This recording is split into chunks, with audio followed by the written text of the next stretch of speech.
keeping an eye on Discord because it'll go off on Discord first. But we're live. Yep. Let's go. We are going live. We are live. So cool. Let's go. Let's go. Hey. Are we live? I'm going to check on my YouTube. I have gotten I've gotten the notification on my phone. I'm also going to keep it up anyway. Just check the audio just in case, because I want to just make sure that the audio's spot on. But we have so much news to get through. I don't know how much you've got. It's even though the presents was like last week now, we have... I know, right? I have 1, 2, 3, 4, Oh 5. my god. I have 6 pages of stuff we can talk about, as well as other stuff if it comes to it as well, just off the top of my head. So yeah, my Discord, not my Discord, in my YouTube, because I posted out the community post with Q&As. As a heads up, quite a lot of the Q&A questions aren't necessarily about stuff that's relevant to... No, I've got stuff that's irrelevant as well, if that's cool. okay. Yeah, I've got stuff that's very, very irrelevant. So, but it's not irrelevant, it's still Nintendo, but it's still going to make people upset. So... Okay. People are going to be mad. You know what people are like. So, well, people are mad. Like. People are mad. But I wanted to talk about why they're mad. So cool. But I wanted start. I hope it's okay with you, but I want to start with the big boy. Go on. So it turns out on our last podcast, a certain someone mentioned a possibility of a Switch Pro possibly being 4K. You did. Oh, I did. It turns out. Would you look at that? Would you look at that? It turns out that I was right. It is happening, more than likely. So, is it Centauro Pokemon? Centro, that's it, yeah. So, Centro Pokemon released a tweet saying that Nintendo Switch Pro will be happening and is in the works and starts production in July. Did I miss that? You know, I didn't even see that. I just saw... Yeah? I saw something about a Samsung screen. Yes. So was that the same thing? Yes. So the rumours are that it's going to support 4K TV mode. Ooh. And it's going to have a 720p OLED Samsung screen on the actual Switch. It's also rumoured to be bigger. I think it was something like, instead of it being like 7 inches, it's like going to be 9 or 10. Something like that. So, but yeah, that's what Centro Pokemon actually tweeted. Which and they've never been wrong. Which made me feel a lot happier rather than it being someone random. So, because they were right about the Legends and they were right about the Diamond and Pearl. So, and they were right about Sword and Shield a year ago. I didn't know them then, so I can't, I know. I can't comment on that. But so, yeah, so what are we thinking with that? The Switch Pro, it is happening, more than likely. It is heavily rumoured. They said that their inside information from this source has never been wrong before. Mm-hmm. So I think the big question that we probably want to ask is, therefore, do we think that Legends Arceus is going to be a Switch Pro or a normal Switch game? Oh, now I've got something on that as well. Hey. I'm glad you brought that up. So, it's rumoured that the new Pokemon game, the Legends Arceus game, is actually going to be a Switch Pro exclusive. Ooh, really? That is also from them.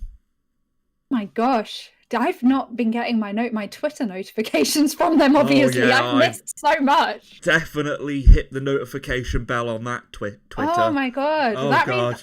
That means we've got a time limit to, I don't know, for me personally, to save up money to buy a Switch Pro. Absolutely, me too. My gosh.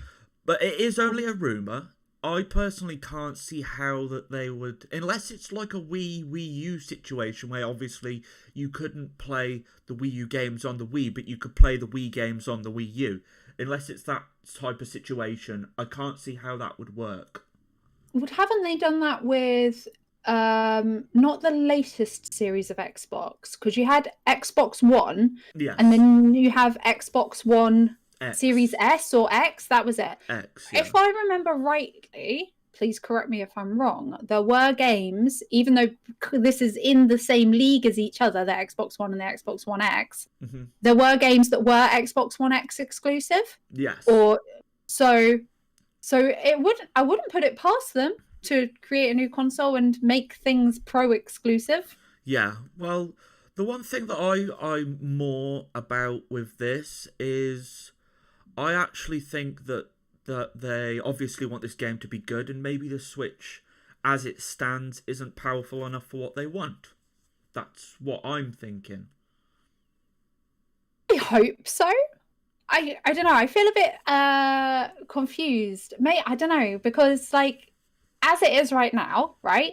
It literally, and I know we say this a lot, but as it is right now, it literally does look like Breath of the Wild in Pokemon. Yeah. But Breath of the Wild is one of the first Switch games that came out. It was on the Wii U.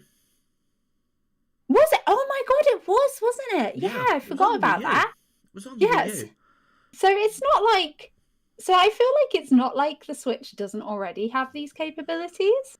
No, which is why I'm confused as to why it's going to be a Switch Pro exclusive, which if it is rumoured to be, if it is, I think that's a bit shady. A wee bit, but I mean, it's Nintendo and Game Freak. Though, it's not like they haven't been shady before. I was going to say, yeah, I'm not going to bring up some of the other stuff that they've done, but yeah, they've definitely thrown some shade at their customers in the past, so... But yeah, why can't they do it again? So yeah, just to go through everything that's on my first page, the new Switch has been leaked by the same Twitter that leaked everything else, with a 720p OLED screen.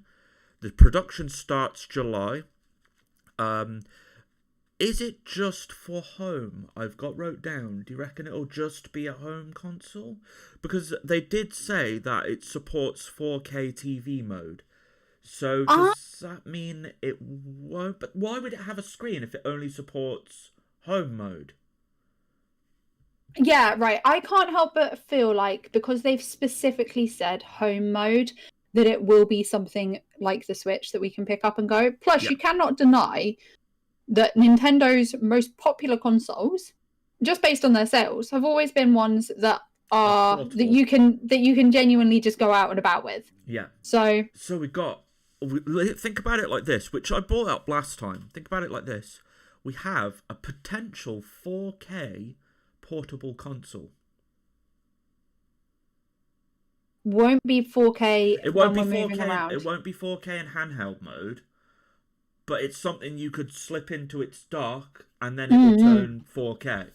That to me sounds like I'd buy that so bad.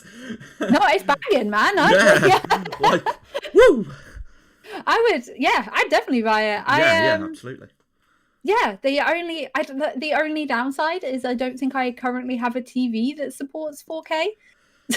No, you know what? No, there's no drama about that. A lot of people don't. Or at least not true 4K, if you get what I mean. I bought the last time I bought a TV was when they were doing like 4K ready ones, and it's not quite. Yeah, it's not in that 4K bracket. Yeah, but yeah, so I won't necessarily be able to enjoy it in 100% 4K. However, I'm excited for a more powerful console. Yeah, I'm excited for Legends Arceus anyway. Yeah, me too. Yeah, like we all are. Yeah, I don't know about you, but the amount of times in the past that I've personally bought a Nintendo console specifically for a Pokemon game, like literally all the way throughout my life, apart from Gen 3. Yeah, I'm exactly the same. I bought my DS because of Diamond and Pearl. I bought my 3DS because of X and Y. Yeah, of course. Yeah, like it's always been that case. The list just goes on, doesn't it? Yeah, it does. We've got somebody in chat. Hey, Dio. Hey, Dio. What's going on?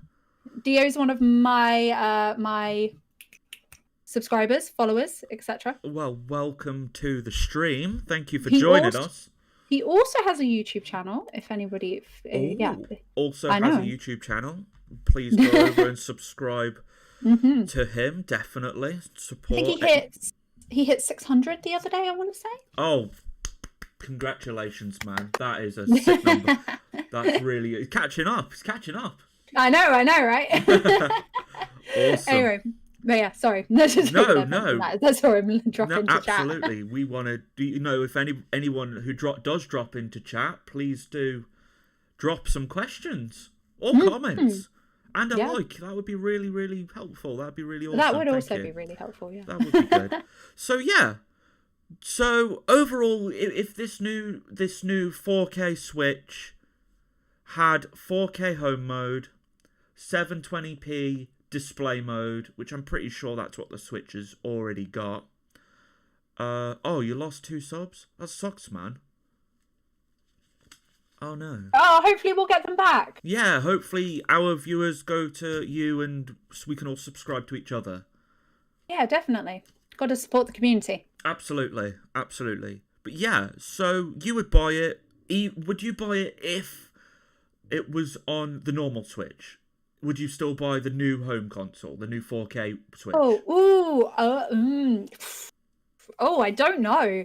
Probably, if Arceus Legends was available on the normal Switch, yes. I don't think I would make the initial outspend of money at release date. Mm-hmm. Does that make sense for the new console? Because I don't have a 4K TV, so I'm realistically not getting that crazy benefit. Yeah.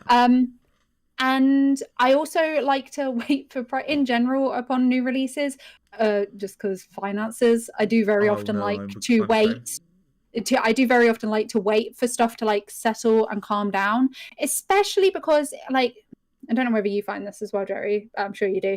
In this day and age, doesn't it feel like stuff gets released and nothing is ever perfect and we're always waiting for updates? Oh, yeah, don't get me started on that. That's another subject. Yes, I agree. Absolutely agree with that. That's a really good point. So I always kind of like to wait for everything to die down a bit because I'm more likely going to get a better product if I wait. Basically. Yeah, no, I agree. Absolutely 100%. So if Arceus is out on normal Switch, probably won't get it. What about you? I think I'm with you on that. On that. As much as I'd like to go out and buy a new £300 or £400 console, I can't justify it with there being just 1 or 2 games on it. I can probably wait. I'm not impatient. Like, I'm a fisherman. I'm not impatient at all. No, you got. So I patience of a god. Sometimes when you sit there freezing, when you're like, yeah, absolutely. But yeah, no. Even when it comes to this type of stuff, if the price is reasonable, then maybe. But if it's because the Switch is $279. Brand new, which I personally think for a console is reasonable. It's really good actually for a console, especially very like the last, even when I was working, right, so 10 years ago I worked at Game, I want to say. I literally got like straight out of uni and was like, oh my god, I need a job, let's go jump in Game in like the local mall per se. Brain just died for a second there. Yeah, and I remember consoles selling console bundles then that were $399, $450. Yeah. So, and that was 10 years ago. And very often consoles nowadays cost around that 500 mark still. Yeah. So even and so that the inflation isn't really that bad if you think about it. So for the Switch to be $279, that's actually a great price. It's almost half. It really is. Mm-hmm. And I personally... And if you go on eBay on second hand, don't even better. Start me. But yeah, so we have another comment. I wouldn't buy a new Switch. I prefer the Switch Lite. I mean, Legends Arceus will overall be a good game. anyway, but I'll be getting a new Switch and start gaming videos. Oh, to start gaming vids anyway. Yeah, yes. it's a great idea. Yeah. Great idea. So I assume that what Dio is referring to, because he only has a Switch Lite at the moment, but I know that he's working towards getting a proper Switch so he can like capture card everything and then record for YouTube. Yeah, that's a great idea. Yeah, that's really good. And let's recommend some games. So I tell you what, Dio's like crazy opinionated, man. I'm sure he has got like a whole list of stuff that he wants to get through. So I'm gonna just go off the topic a second. And I'm going to go off the new Switch topic, and I'm going to go on to another topic. And this is a question for you and the viewers. Without looking, what do you think is currently first in the Nintendo UK selling chart? Have a guess. Oh, I actually don't know. Really sorry, I literally have no idea. Because sorry, a dog's scratching at the door. Hello, Mary. We got another comment. How are you today? Yay, Mary! How we doing? Yeah, I have got no idea. I feel like chat might have a better idea than I do. No googling. No cheating. I'm here. My hands are up. Yeah, in all honesty, I'm not that switched in on a lot of Switch news. Pun not intended. That was good. That's quite like that. Yeah, I'm not that switched in on a lot of Switch news. I mean, like the last things that I downloaded were the Resident Evil remakes, so they're definitely not going to be like top tier. I really don't know.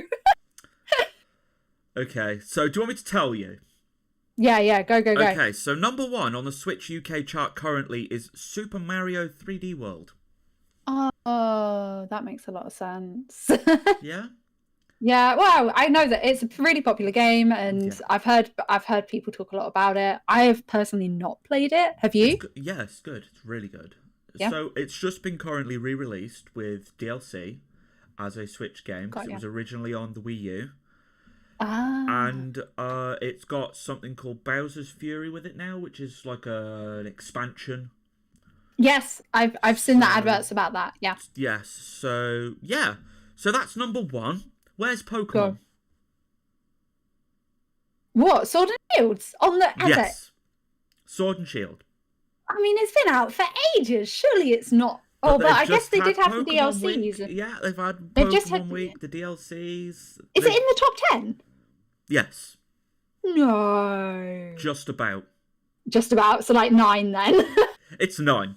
So Pokemon is currently 9. And Zelda, Breath of the Wild, is 13th. Oh, these games are holding their own. Yeah. These games have been out for a while. Yeah. So that to me kind of tells me that they need to bring out more games. I mean, you're probably right. So I'm going to go back to the new Switch now, and the Switch Pro we're going to call it. So what do we want the new games to be? What would you like? Obviously, we know Pokemon's coming, which will more than likely be a release game for that. What else would you personally pick up or consider, or that will sell well? So I've got a few here. I don't. So again, I'm like one of these people that I don't necessarily play what would be classified as the most popular Switch games. I guess Breath of the Wild 2 we haven't really heard a lot about. Yeah. So I would, if Switch Pro, that makes sense for that, I feel. Yeah. So Breath of the Wild 2 would be great. Arceus Legends, obviously, that would be great. That's the 2 I've got wrote down. So you're I assume that they'll probably release a new Mario game. Hey, I tell you what would be fun. A new Mario Galaxy on the Switch Pro. Oh, I like that idea. That's a good one. I like that. Mario I feel like Galaxy. that. Yeah. I feel like that would probably be fun.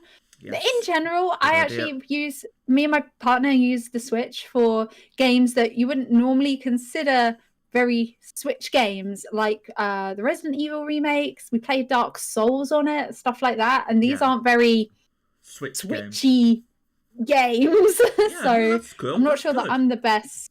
Yeah, I don't think I've necessarily got the best opinions on that. Why? What do you think? No, I agree with you. So I think the Switch Pro game list, I think this is what it will be. So I think Pokemon Legends will be a Switch Pro exclusive, like we spoke about. I think there'll be a new Mario, because there always is. I think Mario Kart 9 is about 10 years overdue. Oh my god, yeah, the last one was on the Wii U, wasn't it? It was on the Wii U because they ported it. So so that's overdue by a long time. I think there'll be a new Kirby game, because a lot of people like Kirby. It's a nice side game and all that. I think they'll bring out a new Yoshi game, because the Yoshi games seem to be popular with the yarn ones and the like paper Yoshi. That's a good point. Yeah. And Breath of the Wild 2 will be a release game, because that seems to be taking its time now. Yeah, it does. I have to say, between Breath of the Wild 2 and Arceus Legends, if they are both just on, because these are two games that I know I'm going to play. This is such like first world problems, but I know I'm going to have those. Yeah. I need them. So I know that if those two are, or if either one of those is only going to be available for the Switch Pro, I'm going to have to get it. Again, I might wait a few months, but I will have to get it. Yeah. So we have another comment. Yeah, what's Theo saying? He said, "I kid you not, yesterday I found Pokemon cereal, like not Pokemon being advertised on regular boxes, but actual Pokemon cereal. That's so really cool. I like that. Americans get so much cool stuff, man. Yeah, they do. I'm very jealous." He also says, "We need Super Mario Odyssey 2. It was like the greatest 3D Mario game, or one of the greatest 3D Mario games, or the greatest Mario game, period." I agree. Absolutely fantastic game. It was basically Mario 64 on steroids and not jumping into paintings. It was like that. I loved it. Turn it into a dinosaur. Give me that all day with a mustache. And Sakurai doesn't like sequels, so I would doubt Kirby. Oh, yeah, that's true. Also, maybe an updated Smash Bros, but they keep bringing out DLC for Smash Bros, so I don't think that's going to get an update anytime soon, personally. No. It's becoming more and more popular with games that are long existing games. Yeah, your Pokemons, your Marios, your Zeldas. Well, no, specifically ones that have keep on getting these updates. So I guess Pokemon now does fall into that category, but Zelda doesn't necessarily. No. For example, I saw it with Destiny 2. You get free upgrades for example, when the PS5 came out, you got a free upgrade, and I think this happened with Cyberpunk as well. So Destiny and Cyberpunk. Yeah. You get free upgrades to the PS5 if you already own the game. Oh, that's good. And all of your save data gets carried over. Oh, very good. Yeah. So all you ever have to pay for is the new DLCs that will continue to come out on these games. That's a really good idea. They should do that with more games. Yeah, agreed. I feel like if they did that with Smash Bros, that would be a winner, because otherwise you're going to get stuck in a system like Destiny again. Destiny's been using the same engine since Halo 3. Yeah, it's the same engine that runs Halo 3, and the game could be so much better if it didn't continue to use this engine. I feel like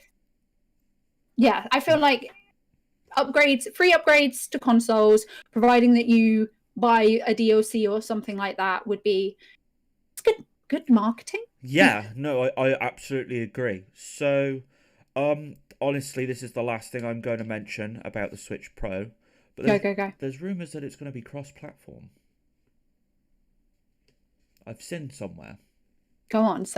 Wait, what? So, cross-platform. So, basically, it means if you own Call of Duty, for example, if you own Call of Duty, that Call of Duty at the moment you can play.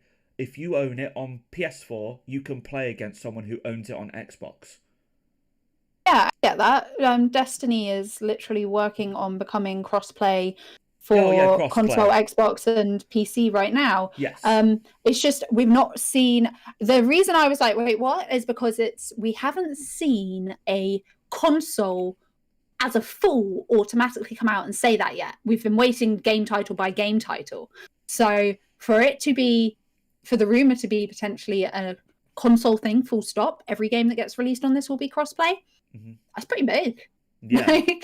Yeah. So I'm not sure if that just means cross releases, so it doesn't matter what console you buy it on, you can now play with your friends, which by the way would be amazing, because it save if you don't want to play on, if you don't own a PS4 and you want to play FIFA with your friend, like if you're younger, you now no longer have to. Fortnite is available on every single console under the sun. Fortnite, like you can't play Fortnite against someone who owns an Xbox and a Switch. You can't do it because Nintendo won't allow it. Whereas if you own it on PS4 and you want to play with someone on a PC, you can crossplay. Yeah. Huh. Yeah. No. So I hope that I hope that would be cool. It would be really cool. I really do hope that they do that. That would be great. Me too. So we have another comment. Opinion on doing an Animal Crossing playthrough or a Let's Go Pikachu. Which would you guys like to see more? I like both of those. I do too. It's difficult. I would say if you're going to do Animal Crossing, I would recommend doing it live, because that's it's such a peaceful, slow thing that it would be a super easy thing to do live. Yeah. But if you're restricted for whatever means to just making videos, then I would definitely go with the Let's Go Pikachu. Yes, I agree. I agree. And I would like to actually ask your guys' opinion, you as well, Tofu. Not that this isn't wrote down. But I'm actually thinking of starting a Pokemon game again, whether it's Sword or Let's Go or something completely different, like even if it's just like Silver or Gold or whatever, because I can play them on this. I was thinking of doing a playthrough where I let all the viewers make my decisions for me. I love that idea. You know what you could do? Because it would be jumping on the hype bandwagon. Okay. Get a Diamond and Pearl emulator on your PC. Yeah. And do a Diamond and Pearl viewers choose. Yeah, you choose. I don't even know how you'd word that. You make my decisions. So if you want me to take on the Elite Four with 6 Weedles, I will do so. Shall I let this Weedle evolve? No? Okay. No. Press B. Let's go. Let's stop this. We've got a Weedle level 72 that only knows tackle and friggin' string shot. Yeah. I would, Diamond and Pearl, because then you're jumping on the bandwagon. Yeah. And okay. I've seen a few people starting up Diamond and Pearl Nuzlocke recently. So that would be something that would be on trend and a little bit different. What's that? I've got to ask. What, a Nuzlocke? Do you not know what a Nuzlocke is? Oh my god, have you not seen Jaden Animation's little videos on her Pokemon Nuzlocke? No? Oh my god, right. So when Dio said an Amigo lock, that's like his own personal super hardcore Nuzlocke. But a Nuzlocke in itself is the hard mode for Pokemon. It's a set of rules made by the community, made up by the community. Basically, you can only catch one Pokemon at the beginning of each route, and it has to be the first Pokemon that you bump into, and then you can't catch any more Pokemon on that route. And once a Pokemon dies, they're dead. They have to go in the dead. You have to make a little, you have to make one of the boxes a dead box. And when they die, they go in the dead box and they're forgotten about for the rest of the game. Forever. Can you use potions? Yes, you can use potions. Super hardcore Nuzlocke, like Dio's Amigo lock, prohibit you from being able to heal with potions, and you can only heal at a Pokemon Center. But the general rules of a Nuzlocke is that you can only catch one Pokemon per route. It's the Pokemon that you first run into at the beginning of the route. You have to catch that Pokemon, or if you fail to catch that one, the next one that you run into. And when they die, they're dead. That sounds really difficult.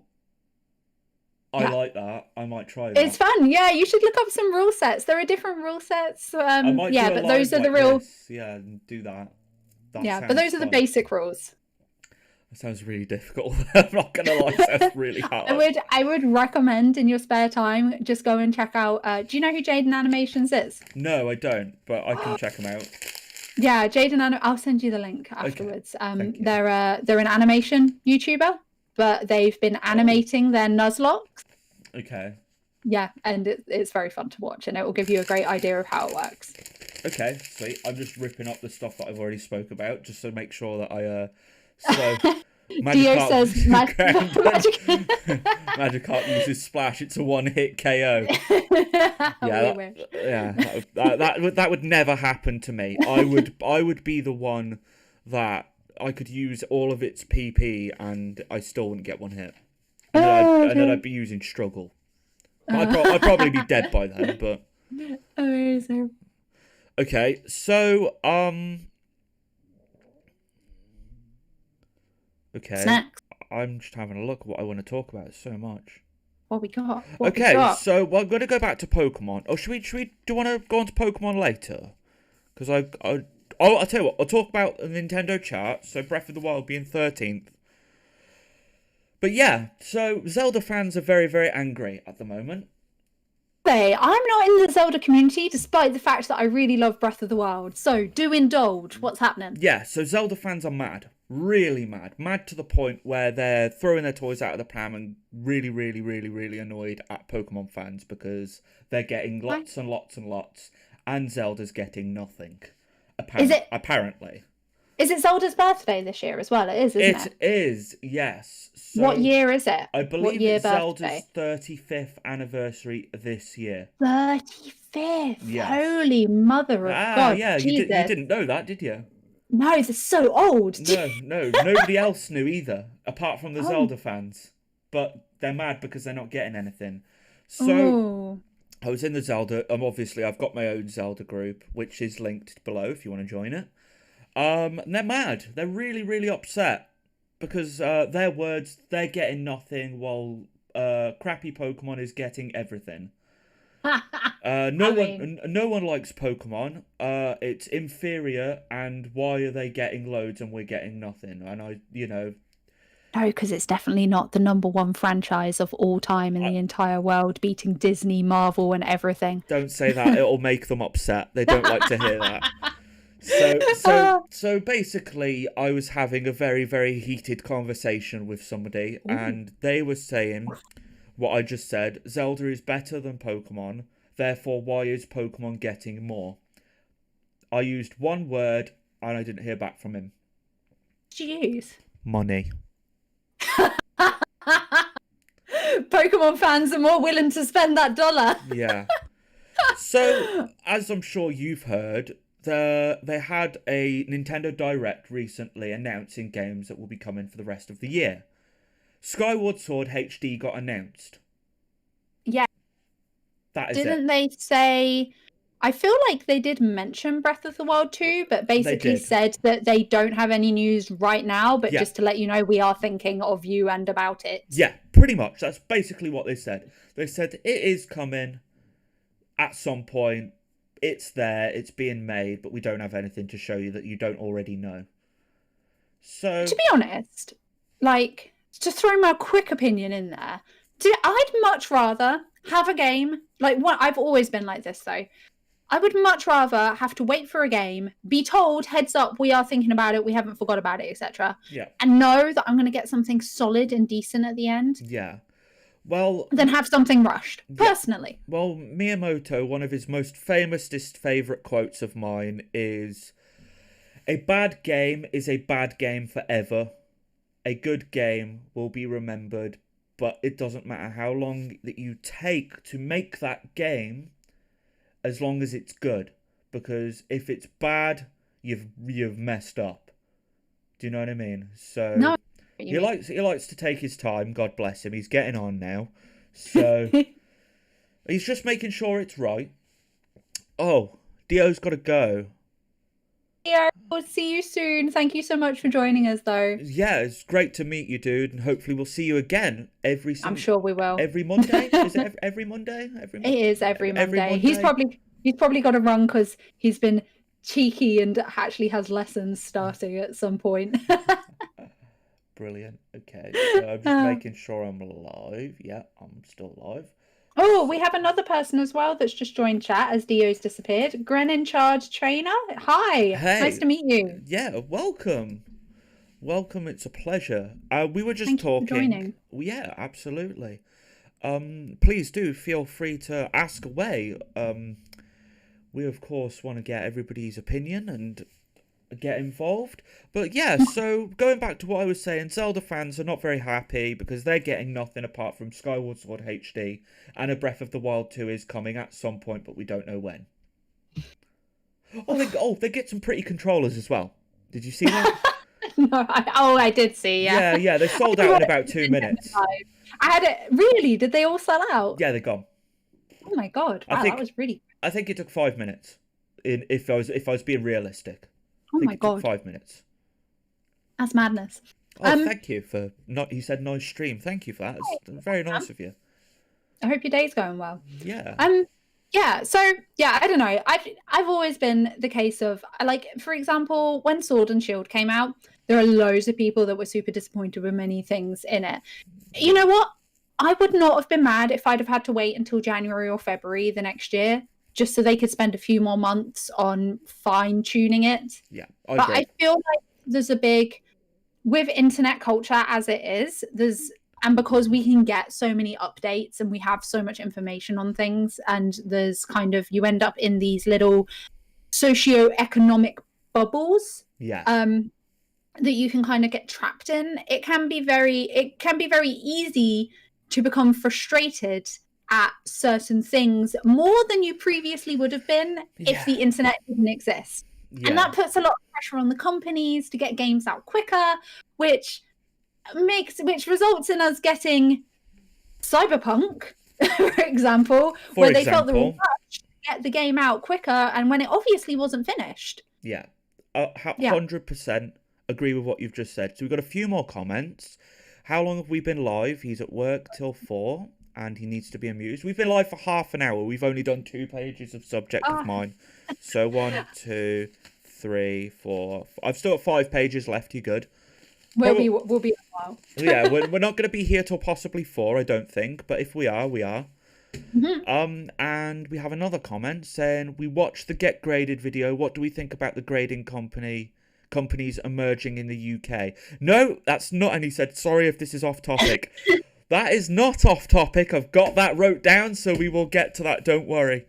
In fact, we'll talk about that next. But we'll just talk about this Zelda thing.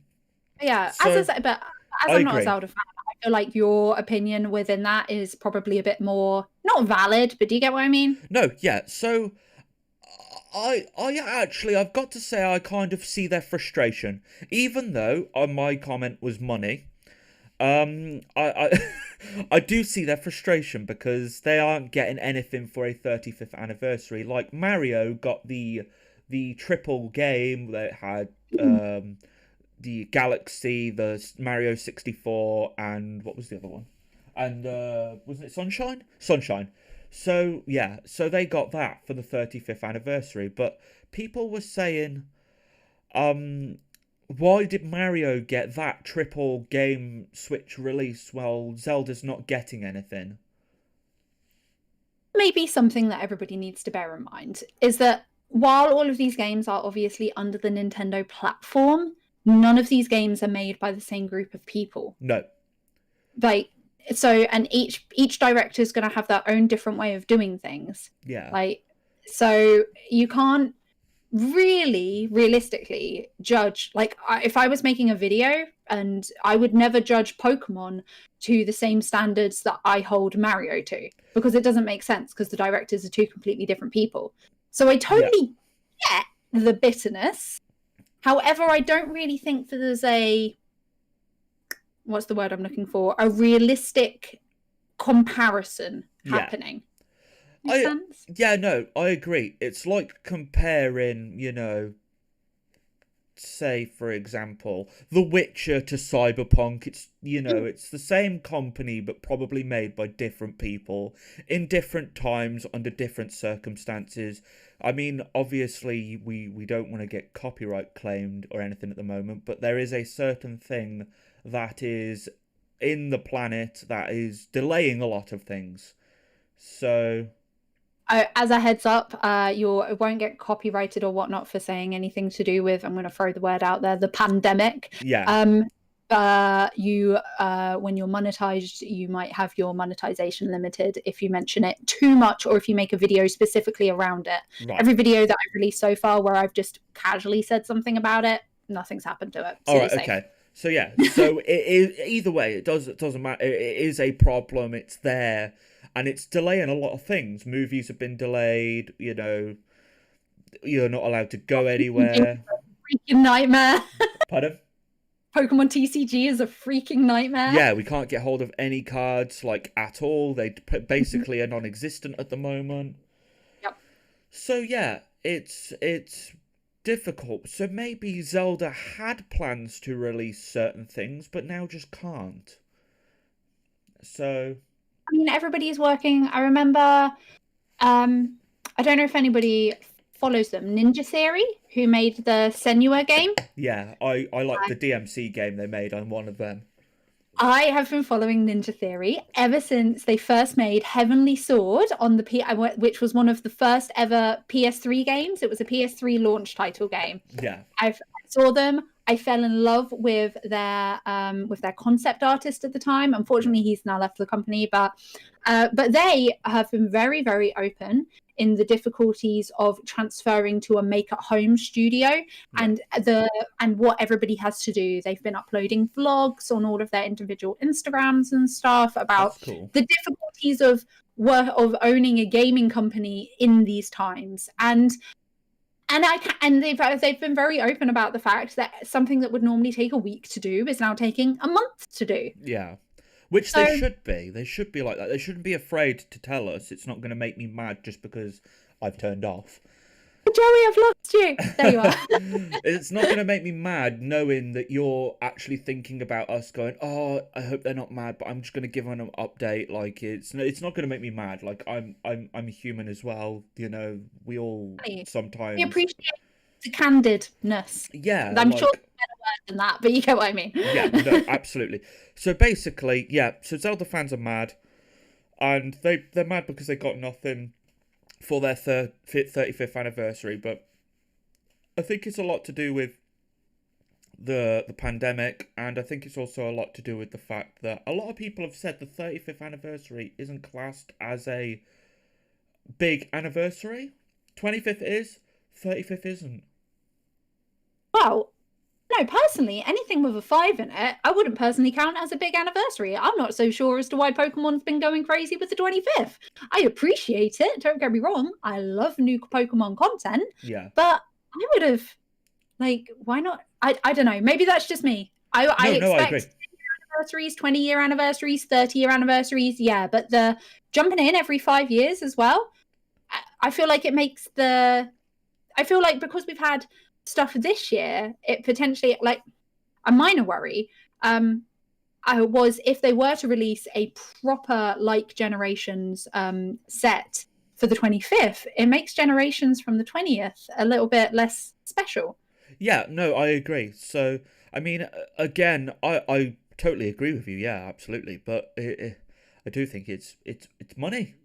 That's all. It is money. It's all. Money I think. Unfortunately, yeah, I genuinely think that the only motivation is money. Mm-hmm. We have another comment as well from Grenin Chard, trainer. Also, I agree. I like Shining Arceus and Gen 4 remakes, but 2 game in a year, I'm not sure how that's going to work. So, to our knowledge, it's not necessarily 2 games in a year. The Diamond and Pearl remakes are going to be released at the end of this year. Yeah. And Arceus is going to be released at the beginning of next year. Also, but however, we do have 2 games this year. Both of you have forgot one. Pokemon Snap. Oh yeah, my bad. Pokemon Snap is being released at the end of April. So excited. Yeah, me too. I hope it's multiplayer somehow. I don't think it is. I think I'm just have a little burning fire for a little bit of multiplayer, but I just don't think it's going to happen. Yeah. Anyway, Never right. mind. Should we talk about get graded then? Right. Okay. I tell you what, seeing as I'm on this page, this one last thing is the last thing on this page. Phil Spencer's done a documentary. Don't know if you know who he is. I actually don't know who that is. I'm not going to lie. So Phil Spencer is the CEO of Xbox. Oh, okay. He's done a documentary. I think it's about him and his everything to do with Xbox and maybe a bit of his personal life. I'm not actually too sure, but he mentioned Nintendo more than once in this documentary. I think I might have to go watch. And yeah, I want to watch, especially after this comment. So Phil Spencer in this documentary, Mind My Language, he says in this documentary about Nintendo, he could never have designed the Wii because he doesn't have the balls to. Oh! Okay. Because he doesn't have the balls to. That's such an odd comment. Yeah, because they were talking, because he was saying about his love for Nintendo, and that's why he loves the game community, because obviously Nintendo is basically where it all started for most people of his generation. So he was basically saying he didn't have the balls to design the Wii at the time. He wouldn't even have attempted to, because of how out there it is. Yeah, the Wii at the time was very bold and out there. It was a complete gamble. It was just a gamble that paid off. They did their market research well. They figured out that there was an untapped. They figured out that there was an untapped market of young and family gamers that wanted something that was a bit more simple. Yeah. And they went for it, and it could have been a total fail, but could have flopped, but it was either going to soar or flop, and it soared. Yeah. It sold out everywhere. I couldn't get one. Could you not? No, my uncle lived in Germany at the time, and my mum tried so hard to get one in the UK, and she asked my uncle who was coming over for Christmas, "Oh, have you got any in the GameStops by you?" And luckily my uncle he tried all the game shops, nothing, but he tried like a supermarket, and they had one left on the shelf, and he bought it. God. That's what they told me. That was my Christmas present. But that's all I got because the Wii was so expensive. I know, back in the day. Yeah, back in the day. So yeah, that's all for that page, but we'll talk about the graded now. Cool. So I just wanted to get that comment out there. You have a lot of opinions. Well, Ansett, who was it that you were having difficulty getting your stuff back off? So I've currently sent my cards, those of you that do watch me, I've sent my cards to Get Graded in the UK, who are a UK middleman service for PSA in America. So you send your cards to them, they pre-grade them, if you would like them to. You pay them less than what you would pay yourself, unless you're sending a hefty amount or you've got a membership. And then they send them to PSA through a different service. They send them via a bulk service, because obviously thousands of people are sending to just them. And then they get processed separately to if I was to send by myself, because they are a middleman service. Okay. So at the moment, the wait times with graded gem for PSA cards on economic, which is standard service, is over a year. But then PSA's waiting times have also been... But PSA's waiting times are stupid as well. PSA have actually doubled their prices last week. Yeah, I have heard, yes. So PSA doubled their prices last week to try and stop people sending to them. It's a... yeah. I can't blame them. It's a bit of a ballsy move, but... Yeah, but people will... I mean, if you can't hire the staff or get the machines and stuff, etc., quick, like to do this quickly enough, then I guess you do have a bit of a supply and a demand problem, and so you need to slow down the demand. And what's the way of doing that? Doubling your prices. Yeah, I don't think that they'll put them back down either. Probably not. I would say that from a business point of view, that would be a bad idea. Yeah, if you're going to double your prices, you should stick to that. Yeah, absolutely. So they've doubled their prices, and more power to them. I say, if you want to double your prices for your own product, double your prices. I mean, if the demand's high, then you should, right? I mean, People will still pay. If we're judging them from a business point of view, when I know one of my friends, for example, she's a self-employed person. She has her own business. She was getting too much work than what she could realistically handle. And so she raised her prices by not doubled them. I think she raised them by 25-50% or something like that. Yeah. As a calculated thing, so that she could only get the people that had more money to come to her, because the likelihood is they're happier to pay more and to work with her in the way that she wants to be worked with. Yeah. So same thing. Yeah. So yeah, exactly the same thing. So yeah, PSA have doubled their prices in order to stop. It is very ballsy. I think it's in order to stop, in a sense, people sending them thousands of cards just to flip. Actually, that's a really good point. I hadn't considered that. Because that's such a good point. A scalper is going to sit there and be like, now, do I pay £20 to sell this card for 50 and I have to wait a year? Or because I don't think it's just the base that's gone up. I think all of them have gone up. Yeah, it is. Yeah. So I don't think that they've all doubled. It's just the base one that's doubled. Mm-hmm. So to me, that's kind of like, your base service has doubled, so therefore you may as well just go for the extra one, which is like £5 more or whatever. So maybe they've done it for that, for you to just be like, well, I'm just now going to upgrade because it's only £5 more. Also makes sense, because it's like you'll get your cards back quicker and it clogs up. It doesn't put so much pressure on that one specific service that they offer. It helps divert some of the pressure into the other part, into the higher tier. So yeah, absolutely. So it makes sense. So that's one thing that we're going to talk about. But yeah, how is that affected? Get graded. Is that what it is? Because you got get graded and graded gem, don't you? Graded gem are the middleman for PSA. Oh, has it affected their prices? Their prices will double with PSA's prices because they have to. Okay. They've actually took a loss on the month of February, I think, or May, because they put their prices out because they didn't realise they were going to go up by double.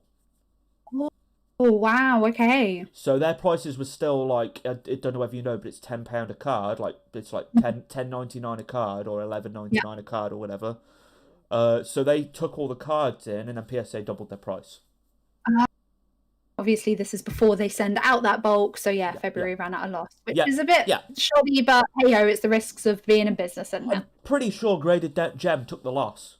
I'm pretty sure they did. No, I'm sure that they did. Yeah, they're nice like that. But yeah, they're very busy, but I'd imagine their business is now going to drop. So, which doesn't matter because they're getting double a card. Pretty good point, actually. So if there's two regular customers and they lose one of them regulars, well, the other regular is just going to pay the fee for the other one that they've lost. So it doesn't matter. So realistically, they're not actually worse off. They're just a little bit less busy. So happy days. Yeah, exactly. Which is what I think they want to happen. So next one we're going to talk about is there's another UK grading company that has just been announced. Of them now, right? So Get Graded are, at the moment, the only dedicated UK-only service. You've got Graded Gem, who are a middleman service. PSA. Yeah, for PSA. You've got Ludkins, who are a middleman for PSA as well. Yes. You've got another one that's just came about that's a Beckett middleman. I can't remember their name. I think it's that's interesting. I think it's like Black Label UK or something like that, which is another middleman. And now you've got UK Grading, which are literally just called UK Grading. So the only ones. So let me just get this straight. As somebody that has never graded their own cards, when you send stuff to Ludkins or Graded Gem, you're paying them, but your stuff comes back with a PSA label that's red and blue, like in the background there. Absolutely. Yeah. Yep, that's cool. right. But when you go to get graded Yeah. or UK grading, Yeah. you have your own special sticker that goes on that's their own sticker, right? Yes, that's right. The And then cases obviously are the relatively Beckett one, and yeah, then obviously the Beckett one you get the sticker. Yeah. The cases are relatively similar. They feel different because obviously they're different machines or whatever. They do sometimes. Oh, I got my cat that's wanting to come into the stream. Say hello to everyone then. Oh, cutie! She's like, what the hell is going on here? I know, yeah. So you can sit here for a second. She likes to come and sit here with me. So, oh, you're going down. Go on then. Go down. Go away. Go. You're gonna go down. Tell you what, just go away. Go over there. There we go. Good girl. There we go. So, what was I saying? So the grading companies, there's 2 middlemen, which are Graded Gem and Ludkins, which send to PSA for you at a cheaper price. Because if you was to send by yourself, unless you're sending a lot, and you have to pay for shipping and import and taxes, it's not worth it in your time because it's going to cost you too much money unless you have a lot of money. So they're like a cheaper option, but it's going to take longer. Does that make sense? Yeah. Yes. So Black Label Grade in UK is the same, but for Beckett. And then Get Graded are a UK-based grading company that have just started. And UK Grading. Grading UK or UK Grading. They are starting testing in May. Okay, that's exciting. A bit of insider news, inside information. This channel, I am Joey, my channel is a tester. I am a tester for them. Oh, yay! So they saw... How are you feeling about that? Are you feeling nervous? Are you feeling excited? Like, I'm not throwing any shade or stepping on anyone's toes, but I don't know any of these personally. I don't know Get Grading, I don't know UK Grading. They just messaged me and asked me if I would like to test for them. Because they seen my Get Graded video, which has thousands of views now, so thank you for that. So we want to test them and we want to give our honest opinions. So I'm excited because this one seems really good. I like the look of their slabs. They're very nice. Have you seen them? No, I have not. See if I can get a picture. It's very nice. So he sent me a picture, which it is a pre-production picture. So it's not like guaranteed to not change. Where is it? Here it is. So it's not guaranteed to not change, but it looks nice. So, sorry guys, I'm just see if I can find the picture. There we are. Let me turn my brightness up.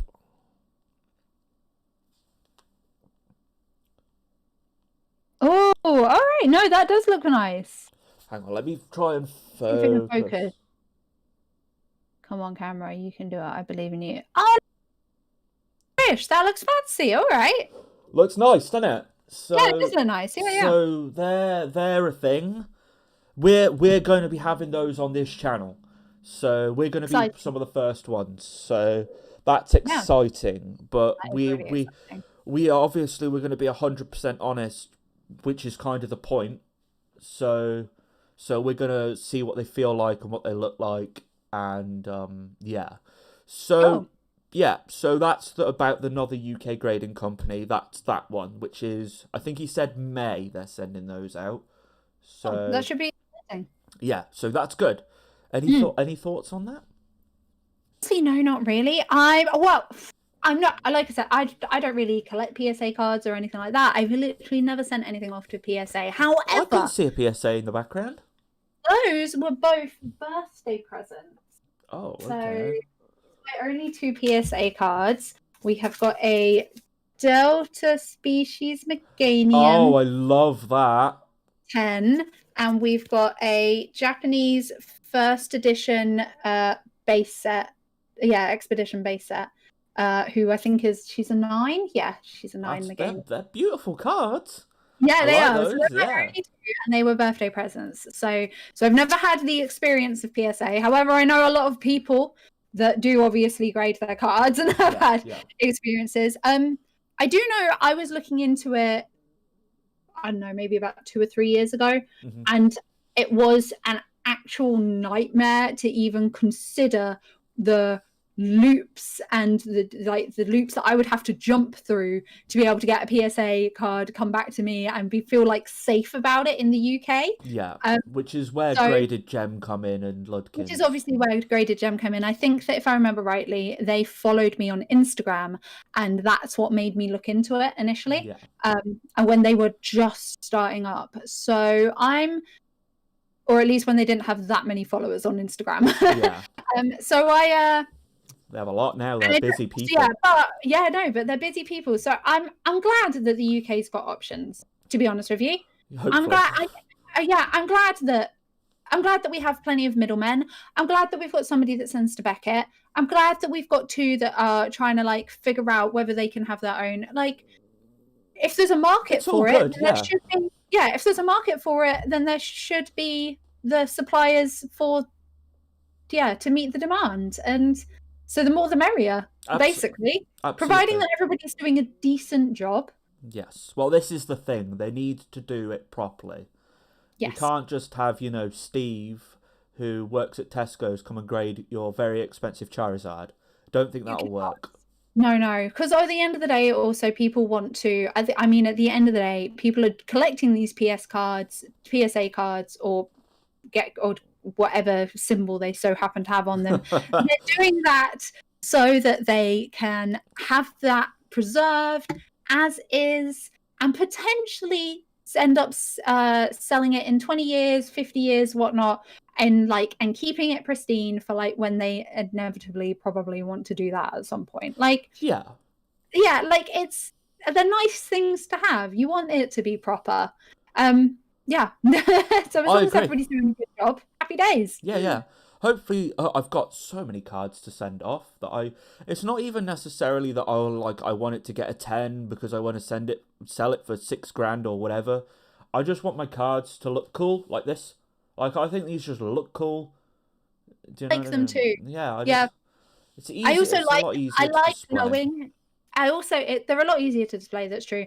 I also like knowing that because they're in these, they're worth more. Even if I'm only keeping them for myself, I will never sell these. Yeah. I love knowing that they're protected and that they're worth more just because they're in these. Yeah, exactly. No, absolutely. That's all part of it, isn't it? Mm-hmm. So, I'm going to move on because we can, sit here all day and talk about grading. Oh, I know. Grading stuff. But anything else you'd like to add to that? No. Let's go ahead. What else we got to chat about? Okay, so lastly, the UK grading will be on my channel May, and I'm expecting my Get Graded cards to come back this week. We'll move on there. Oh, hey, happy days. Yeah, well, that's what they said there. We'll see. Battle Styles pre-release. Let's go. Yay! You got some, I didn't. Let's go. Yeah, no, it was good. Yes, I saw. Pre-release boxes are always the best. They always have the best pulls. Oh, really? You can always 100%. So my housemate's a judge. For those of you who don't know, she's been running a league for. I actually don't know. I want to say at least 3 years. A long time.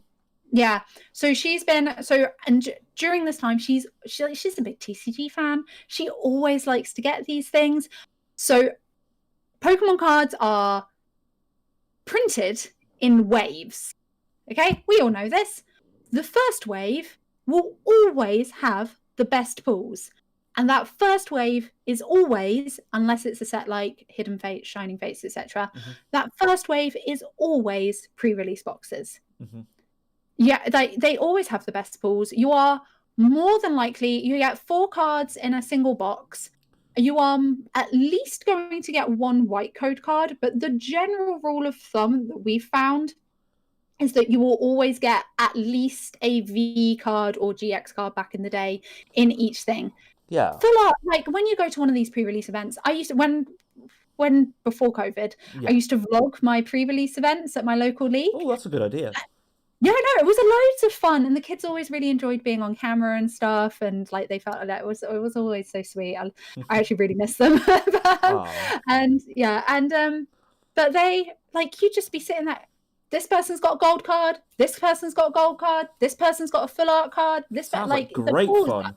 Yeah, the pools are like coming out the wazoo when you go to like a pre-release event. So yeah, so I always enjoy opening up pre-release boxes because I know that I'm always going to get something good. Basically, that sounds so fun. I wish they had that around here, but they don't. Oh, do you not have anything local to you? I don't have even a card shop. My local card shop is Tesco's. So, like, we don't have anything. Oh no, we don't have anything. That's upsetting. No, yeah, it's not great. So, but yeah, I have to buy everything online if I'm able to. Obviously, like money, and I can actually find it. But that sounds like great fun. I did watch your live. So, is your live still up? It should be. Actually, yeah, because I edited it, added some fancy music and stuff, and put it on YouTube. So. Some hype unlisted leaf style drop music for when that gold card and the VMAX gets pulled. That's really good. No, nice. No, I watched it live. So those of you that want to watch that, go over to Tofu's channel. It is all it's all linked in the description anyway. Mm-hmm. But yeah, it was fun to watch. I enjoyed watching it. The little that I did watch of it, I have to apologise. My doggy wasn't very well. But, yeah, he's all right now. Good, that's right. But I did watch some of it, and it looked like the pull ratio looked good. And the cards, I just want to say, the art on the cards was so nice. The art on the cards, I think I said this in the stream and in the video, the art on the cards, in my personal opinion, is giving me very Heart Gold, Soul Silver, Undaunted feels, specifically. So it's really strange. Something that I noticed is you get this very arty art, like almost like watercolor traditional art feel, like Heart Gold, Soul Silver cards had, but you only really get it on the Rapid Strike and the Single Strike cards. Not on the rest of the artwork. Okay. The rest of the artwork's a bit all over the place. But on the Rapid Strike and Single Strike cards, they do have this very like cool aesthetic to them. They looked nice. The ones that I seen you pull, there was like a mixture of like cute, and it's like, oh, that looks badass, and then it's like back to cute, and it's just nice. It was all over the place, but it was nice. Yeah. I think unfortunately I didn't pull them. Lindy did, but my housemate did, but I didn't. The full art trainer arts are great, especially the mustard ones. Apart from Phoebe. Phoebe's, I think that's how you pronounce her name. Phoebe's not so great. She's very bland for a full art waifu. I'm not gonna lie. Probably my least favorite of the full arts. I didn't see that one. No, she's. It's very, very bland. I don't have the pull, so I can't. No, that's okay. You have to show me later. Yeah. I think the big, if I had to guess, I think the big chase cards per se for this one are going to be there's a Victini VMAX, which I think will be quite popular because Victini is a very popular Pokemon, and then there are 2 alternative art cards.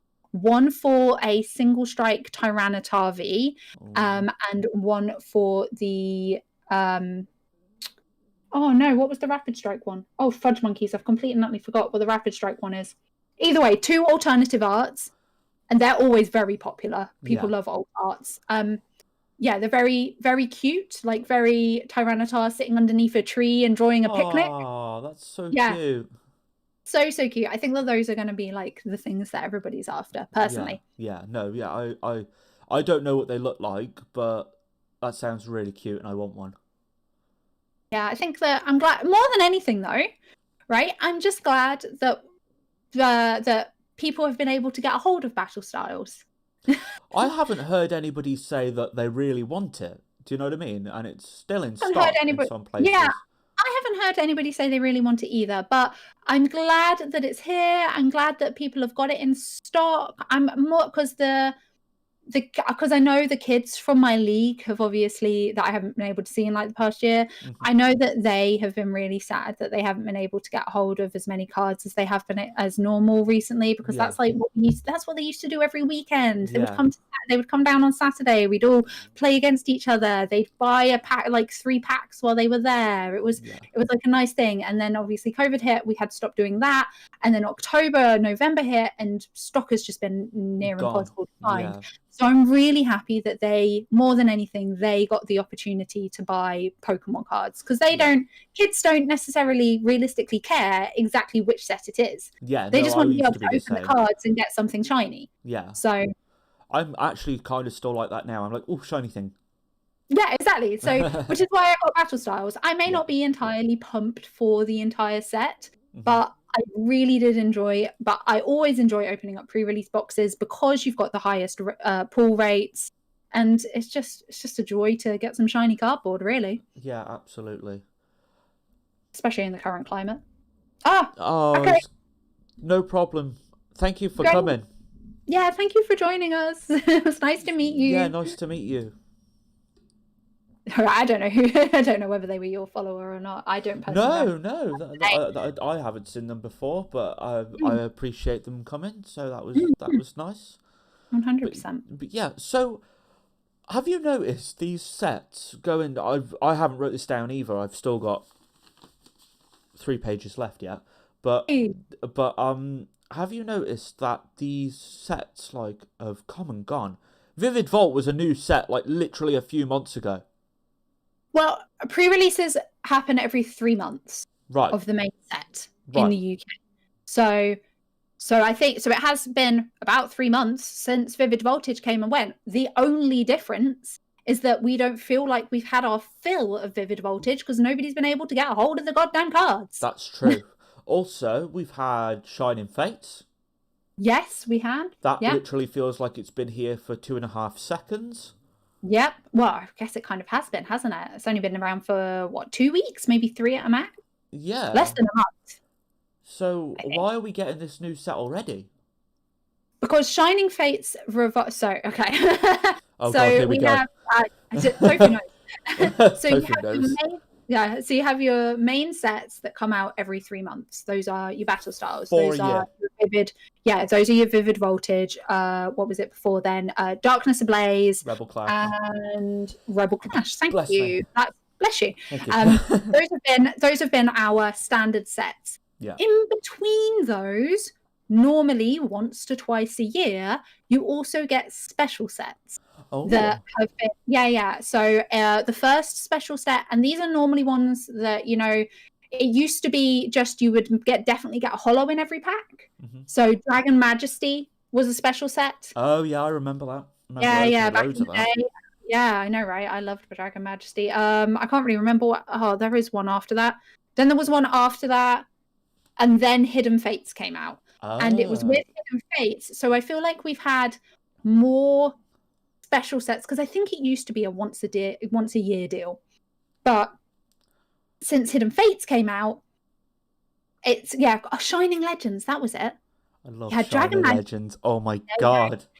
And actually, now I think about it, that is once a year, isn't it? You had Dragon Majesty one year, Shining Legends the next year, Hidden Fate the next year, and then Shining Fates is the next one, and that has been the last 4 years. Yeah. So once a year, you then have a special set.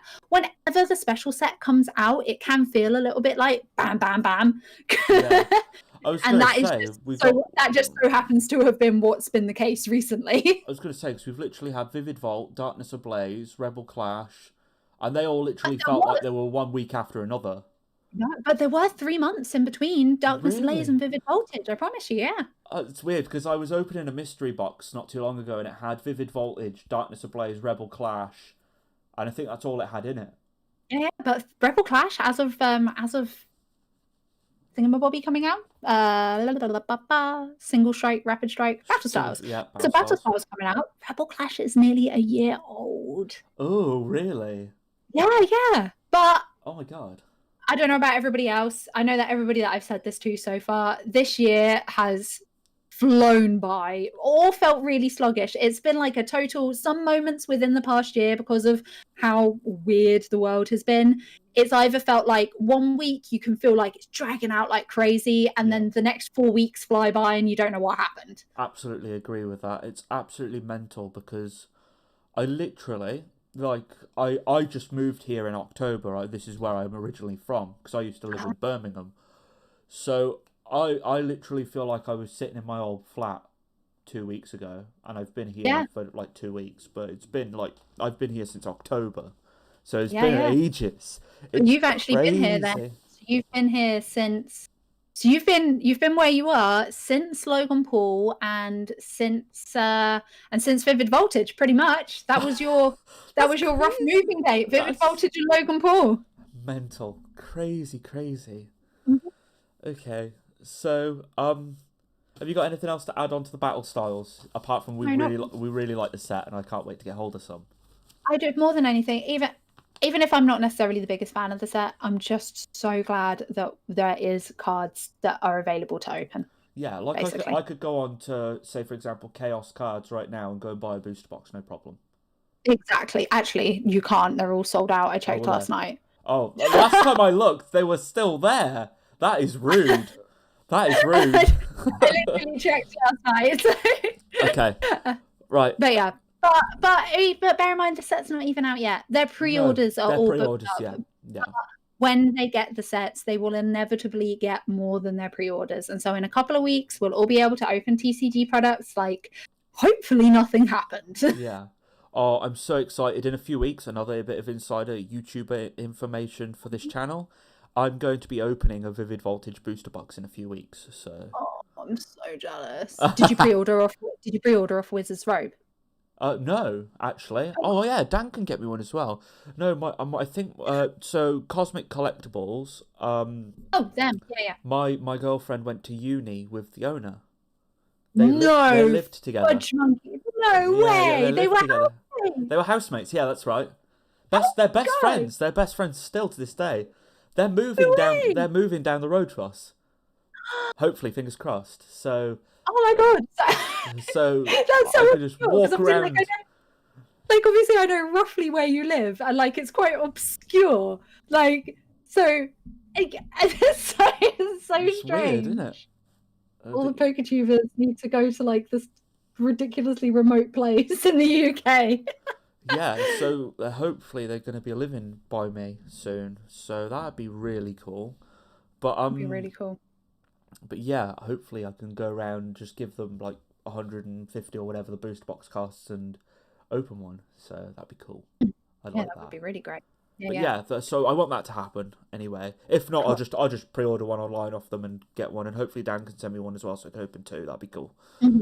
Okay, so next thing I've got is, do you know shops in the UK are now limiting Pokemon products? Did not know this. Right. Also, I'm about to do something really, really awkward, but it's a live stream. People expect stuff like this. Don't worry. Yeah. Did you make a Be Right Back screen for when you were? No, I did not. Would you like to go? You can be right back if you want. That's fine. I would pretty much please like to take a quick toilet break if that's okay. That's absolutely fine. I can stay here with everybody. Cool. I should have made a Be Right Back screen. I'll do that next time. I will be back as soon as I possibly can be. Okay. I won't be long. That's no problem. That's no problem. All right. Cool. So we're having an intermission, guys. So I'm just going to make sure the stream's all good. Yeah, absolutely fine. So cool. How are you guys enjoying your day?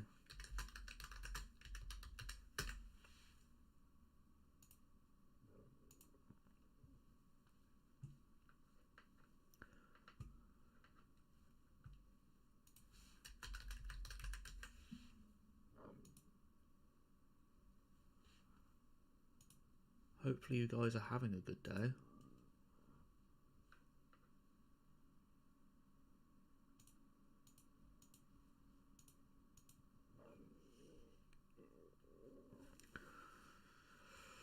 Oh dear. So what are you guys thinking of the Oh, you're stuck at work? Yeah, I don't have that issue, unfortunately. I wish I did have that issue, but hopefully you guys are enjoying the stream more than anything. That would be very cool.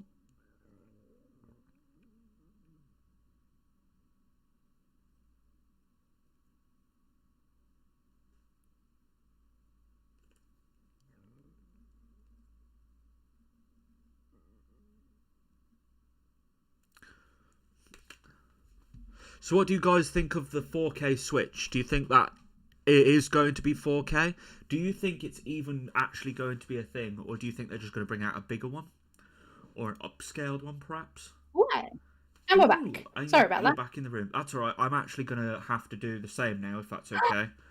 That's my bad. Right back. I should have made one, but I will do that for next time, I promise. So I will be right back myself now. I just was asking the viewers what they think of the Switch Pro. Is it going to be a thing? Ooh.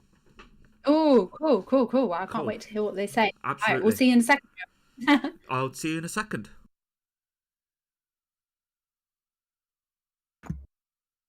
Hey, right.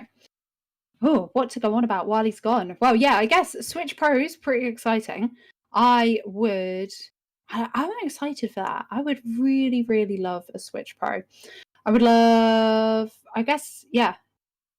Hey, Ryan. Hey, they need a dedicated home console that they can beef up. Oh, really? Do you think so? I can't help but feel like I don't know, Joey might have bigger and better opinions than me personally. I cannot help but feel like they won't do that only because they've had think about it, Nintendo have had so much luck with their portable devices. They've been so popular. Although the 4K, if the rumors are correct and the 4K screen is going to be available and they're going to be working with Samsung, hopefully that means something a little bit better. I don't know. What do you guys think? I'm hoping so. It would be amazing. Yes, no, Switch Pro would be definitely great. What would be everybody's ideal games to come out on Switch Pro? Apart from maybe Breath of the Wild 2. I feel like Breath of the Wild 2 would be like the ultimate game. I can't even think about what that would be like because Breath of the Wild was so good, right? Breath of the Wild by itself was so good. So I cannot help but feel that Breath of the Wild 2 on a Switch Pro would be fantastic, right?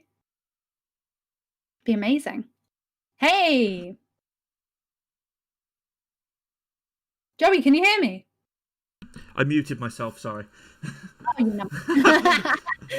Cool. All right. Yeah, so Jord said that they need a dedicated home console that they can beef up. What's your opinions on that? I agree, Jord. Absolutely agree. Absolutely. Yeah. So... And I asked what kind of games would they like to see on Switch Pro, and Ryan Smith says something adventurous, maybe. Yeah, so Ryan, what do you think about the new Pokemon game that they've announced, the Pokemon Legends game? Do you think that's something that you would class as adventurous, maybe? Is that up your street? Because I know you like your Marios and stuff, so... I'd say that Arceus is at least the most adventurous that Pokemon has ever been. Hopefully.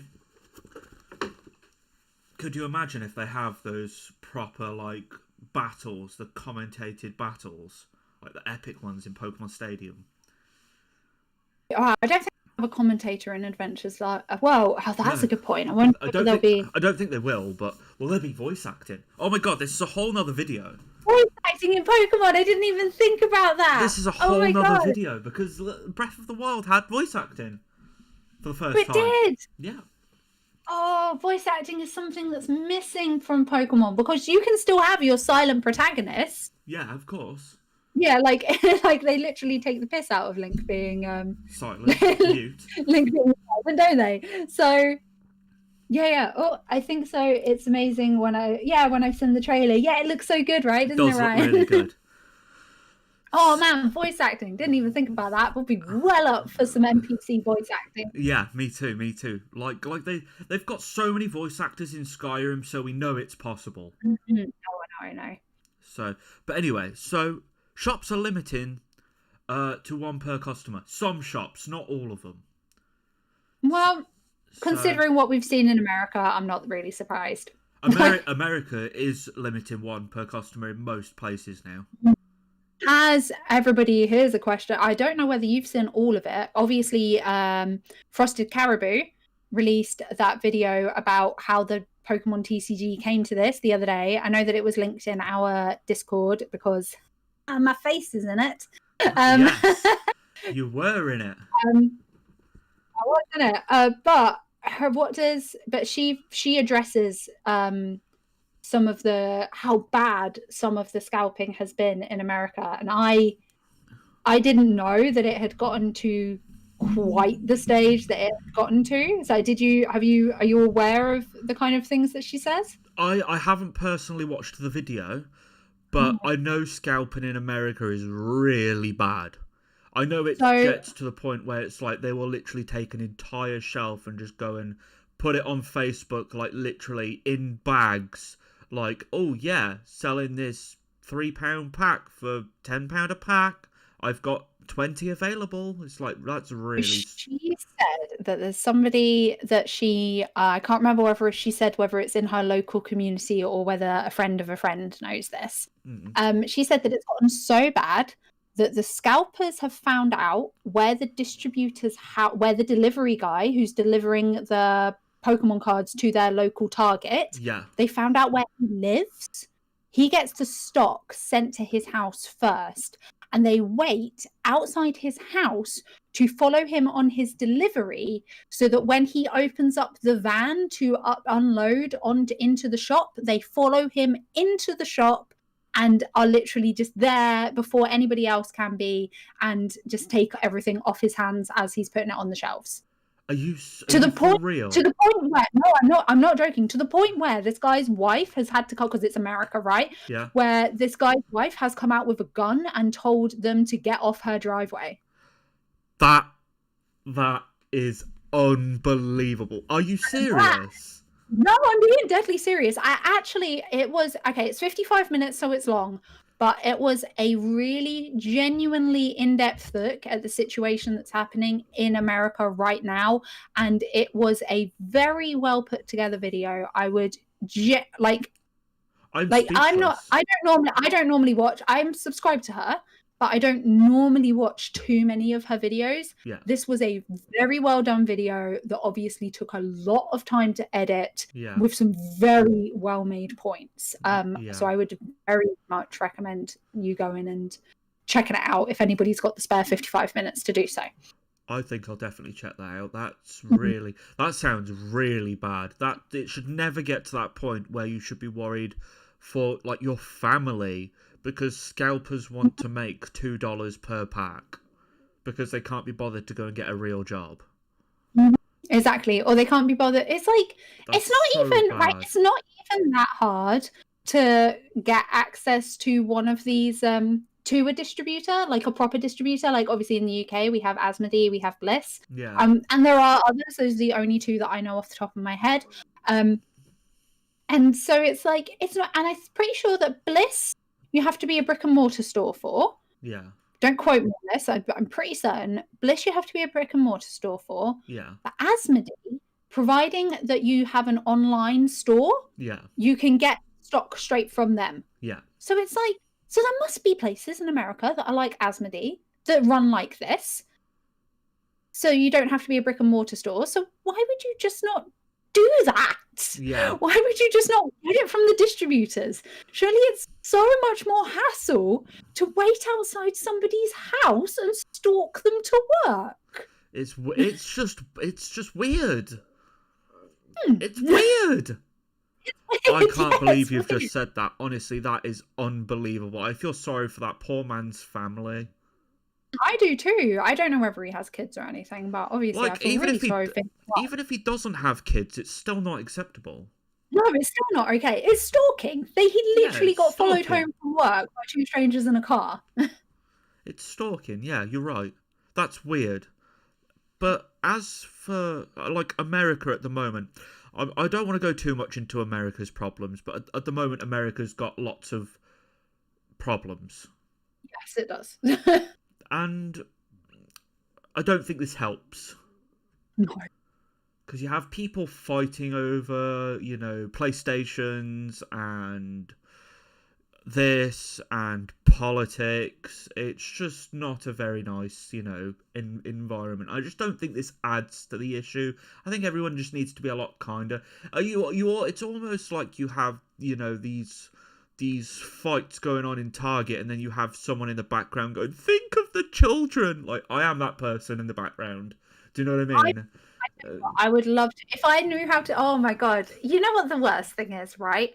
Part of me is like, think of the children, because like obviously the kids from League, and I massively sympathise with them, right? And but that's my own personal connection. I understand there are people in this community that only interact with the adults in this community, and that's fine. Like, you do you, boo. But part of me, as a content creator, cannot help but think, wouldn't it be great content to go and get 100 McDonald's Happy Meals, if that was the case, and then give them out free to kids? Yeah. So that they get a meal, and the only thing that you would ask them to do is make sure they open the pack on camera. Yeah. That would be great content, people. Why do you have to keep it all to yourselves? You can still get the kids involved. You can still get the good content. Yeah. Even if you're going there buying 100 packs and you're giving away 80, you've still got 20 for yourself. Like. Yeah, exactly. Yeah, like, I'm not greedy. Like, I bought some packs from McDonald's from America because I'm an idiot. And I only have 3 or 4. I have 3 or 4. And I'm making 2 videos out of it. And I'm opening 2 packs on my one video, and I'm opening 2 packs on my next video. And I'm only doing it because I want the bloody Pikachu. So that's what everybody wants. Give me the Pikachu. I know. I may as well have just bought the Pikachu. It'd have been cheaper. I'm not sure it would have been. Have you seen how much that's going for? I saw it last night. How much is it going for? Like 50 quid or something. Yeah, it would have been cheaper. Would it actually have been? Yeah, it would have been cheaper. I am an idiot, but never mind. But yeah, like, 4 packs for me is enough. Like, if it does come over to McDonald's in the UK here, like, I'm not going to be one of these going to buy 40 Happy Meals, because it's just such a horrible thing to do. Like, it's so much of a waste of food as well. I'm not going to lie. Part of me hopes, as a content creator, right? Part of me hopes that we don't get them until the summer, that the leagues will be allowed to run in some vicinity kind of during the summer, and I will be able to go and buy a ton of Happy Meals with all the cards and bring them to League, and then have a video of everybody opening up the cards at League, and everybody gets to keep whatever they want. That'd be an amazing video. Yeah. I'd be so happy with that. Yeah, I hope I get an invite. That sounds amazing. You might have to travel a few hours. Oh yeah, that's true. Okay, so. Okay, I'm gonna move on after the limiting 1 per customer, because it's depressing me. Go. So, right, okay. So, how do you pronounce him? Is it Centro? Yeah. Centro. It is Centro. So, hang on a second. Let me read this. They're originally a Spanish Twitter. So Centro Pokemon so they have very soft C's in Spanish. So, Centro Pokemon, is the Spanish version, and then Centro Pokemon Leaks is the English translated. Right, Twitter. So Centro Pokemon Leaks reported that Pokemon Legends will be a game for the new Switch. It will be a release game. Mm-hmm. Whether that means it'll be on both, I'm not sure. However, also Pokemon Legends, Centro Pokemon Leaks leaked pictures taken from the trailer of Pokemon we've not seen before. Did you see that? I did. So I think that. Well, wait a second. Hang on. I'm actually I'm professional, but going to go do it anyway. I am just going to go and check my Twitter, because apparently there were tons of things that you've mentioned that I've not personally seen. So I'm going to go and double check that I am all up to date, because I'm really worried that there's stuff that I haven't seen so far. Okay, no, there isn't. All right, I'm happy. So, let me ask you this. Do you think Pokemon Legends will be the next line of generation of Pokemon? Unlikely. I think it's more likely that we're going to get a lot of Sinnoh forms. Yes. And, okay, right, something that might be interesting, right, total theory, but something that might be interesting, right, this is taking place before anything else. Yes. What if we see... How would I word this? Ancient Pokemon. Because it's not like the... Right, so evolution is obviously a thing. The Pokemon that we know from the Sinnoh, that we know, are obviously things that exist in the 2000s. Yes. But what if they've evolved, not in a Pokemon sense? Does that make sense? No, like in a real life sense? Like an evolution, like human evolution sense. What if the Sinnoh forms that we get are more primitive, that's the word I'm looking for, more primitive versions Very nice word. of current Pokemon in the Sinnoh region? Like I think that caveman-y type thing. Kind of. I know what you mean. Like a prehistoric type Pokemon-y, non-evolved, but not in the sense Pichu to Pikachu type thing. I was trying to say pre-evolutions without getting that idea of Pichu and Pikachu in the head. But primitive, I think, is a more accurate word if I'm trying to describe it. I like your Sinnoh versions, because you have like the Alolan versions and the Galarian versions and all that type of jazz. No, you do. I think Sinnoh versions are like, we must do, right? I think that's a more realistic option. Yeah. But from the pictures that I saw, I mean, I can't remember now what they look like, but when I actually looked at them, I remember thinking to myself, that literally looks like nothing. So do you know what I mean? It looks like nothing I've seen. So from what are you talking about like the battle picture? As that I can probably bring not even necessarily the battle picture, because I can't remember what picture I'm on about, but like I just remember looking at it and going, yeah, that could be new. Do you know what I mean? So the pictures that we have are when it wants to. There we go. So we've got a bird. Yes. Which could be anything. We've got this. Now, this thing confuses me. This could be... That's what I saw. So if we look at the arms and the legs and the thing that's coming out of the head or neck, this could either be a very rough concept piece of the trainer climbing, or this could be a Sinnohian Gardevoir or Gallade, let's say, of climbing with the basket on its back holding said trainer. Yeah. Oh my god. I know, right? While Joey's there we go. Joey back. This picture, A-Drive analysed and said that the horn patterns on it aren't anything like any of the current horn patterns that we have. However, we do have deer Pokemon, so it's not like that Pokemon. Like that Pokemon might be a Sinnohian version of a Swordsbug, for example. Exactly. And then the final picture that we have is this, which is the battle picture. There we go. Which is, God knows what's happening there. I mean, it's weird, right? Because it's a battle picture, it could just be two Pokemon and an attack meshed together, and it's making a form that we've just never seen before. However, it could be something that it could actually be a new Pokemon and nobody knows. Honestly, the possibilities are endless. This could be the start of new gen, or it could be, like you say, some Sinnoh forms. It could be anything. Honestly, before like I think I said before Arceus Legends got announced, I thought I had Pokemon pretty down. Yeah. I thought I knew their patterns because they have been following patterns for so long. I thought I knew their patterns. I thought I could predict. Yeah, I thought I could predict what they were going to do, but alas. Yeah. That didn't last. But oh well. So it's exciting. We'll have to see. Yeah. I have no idea. To be honest, though, that's what Breath of the Wild did, because I thought I knew Zelda, and then Breath of the Wild came out, and I was like, well, now I don't know anything. There we go.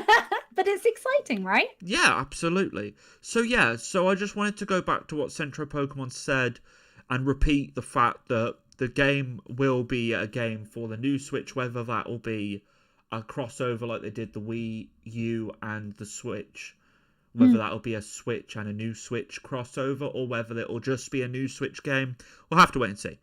But yeah, I also wanted to bring up the new pictures, like I said. What do you think? Do you think they're new Pokemon, or do you think they're Sinnoh-forms? I would predict personally Sinnoh-forms. Apart from, but maybe that battle picture, it could honestly just be two Pokemon that we do actually know. Yeah, we're just not recognizing in a way that we've not seen them interact before. Yeah, of course. Okay, so this is my last one, which is in itself completely different. So, going back to the grading. So, I have dates here for Get Graded, an update for Get Graded. I spoke to them, and they have given me dates. Oh. So their new labels. This is Get Graded now, the one who I did the upload for, sending them to, and I did my reveal, opening up when they got back. So their new labels, because obviously they didn't have moisture in the labels in the end, it was trapped air. So they've got new labels coming in. So their new labels will arrive on the 12th of March. So they are hoping to get our cards back by the 15th of March. Wow. It's now going to have a holographic back as well. They didn't say anything else. That's all they were letting me know. Which sounds really weird. That does sound really weird. I'm not going to lie. I did ask, can I have some pictures? And they wouldn't give me any. So so that's all I've got to go by. You'll just have to see when they come. Yeah, so be sure to subscribe to see them come back. But no, I sent my cards back, and they also, to apologise, they let me send 5 more as well for free. So that's so nice. Okay, well at least they've kind of resolved that a little bit. So they have kind of resolved it. Hopefully my cards come back in a better state than I sent them.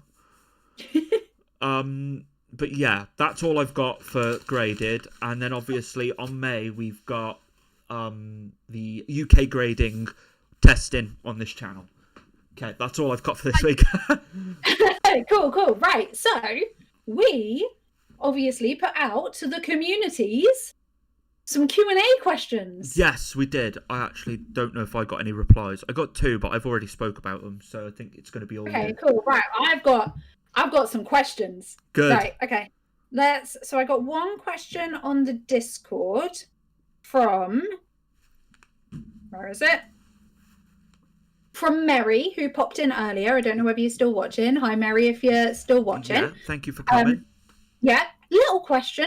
Do we think that the Diamond and Pearl remakes would be better with outlines or better without outlines from an artistic and stylish point of view?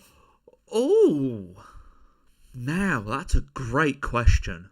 That's actually quite fun. So if I think about it, the thing that I think of when I think of like outlines in that 3D sense as well, straight away Origami from the PS2 pops into my head, because the line kind of always stayed at that 2D angle, even when your character was 3D and moving around.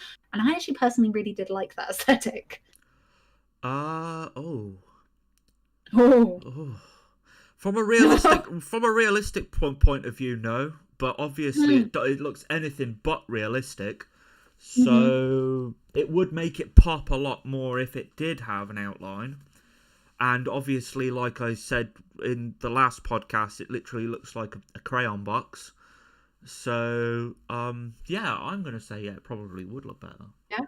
Okay. And then the other questions that I had... That was a great question. I know, right? Okay, and then we got 16 comments, but I'm sure on my thing, Bobby, but I'm not sure that they're all questions. Okay. I was going to say ask away. So we've got 2 from Darkfall Dave, who also has his own YouTube channel. He reacts to anime episodes. Go check him out. Go show some love. He's very lovely, genuinely. Okay, he wants to know, what is our favourite spin-off?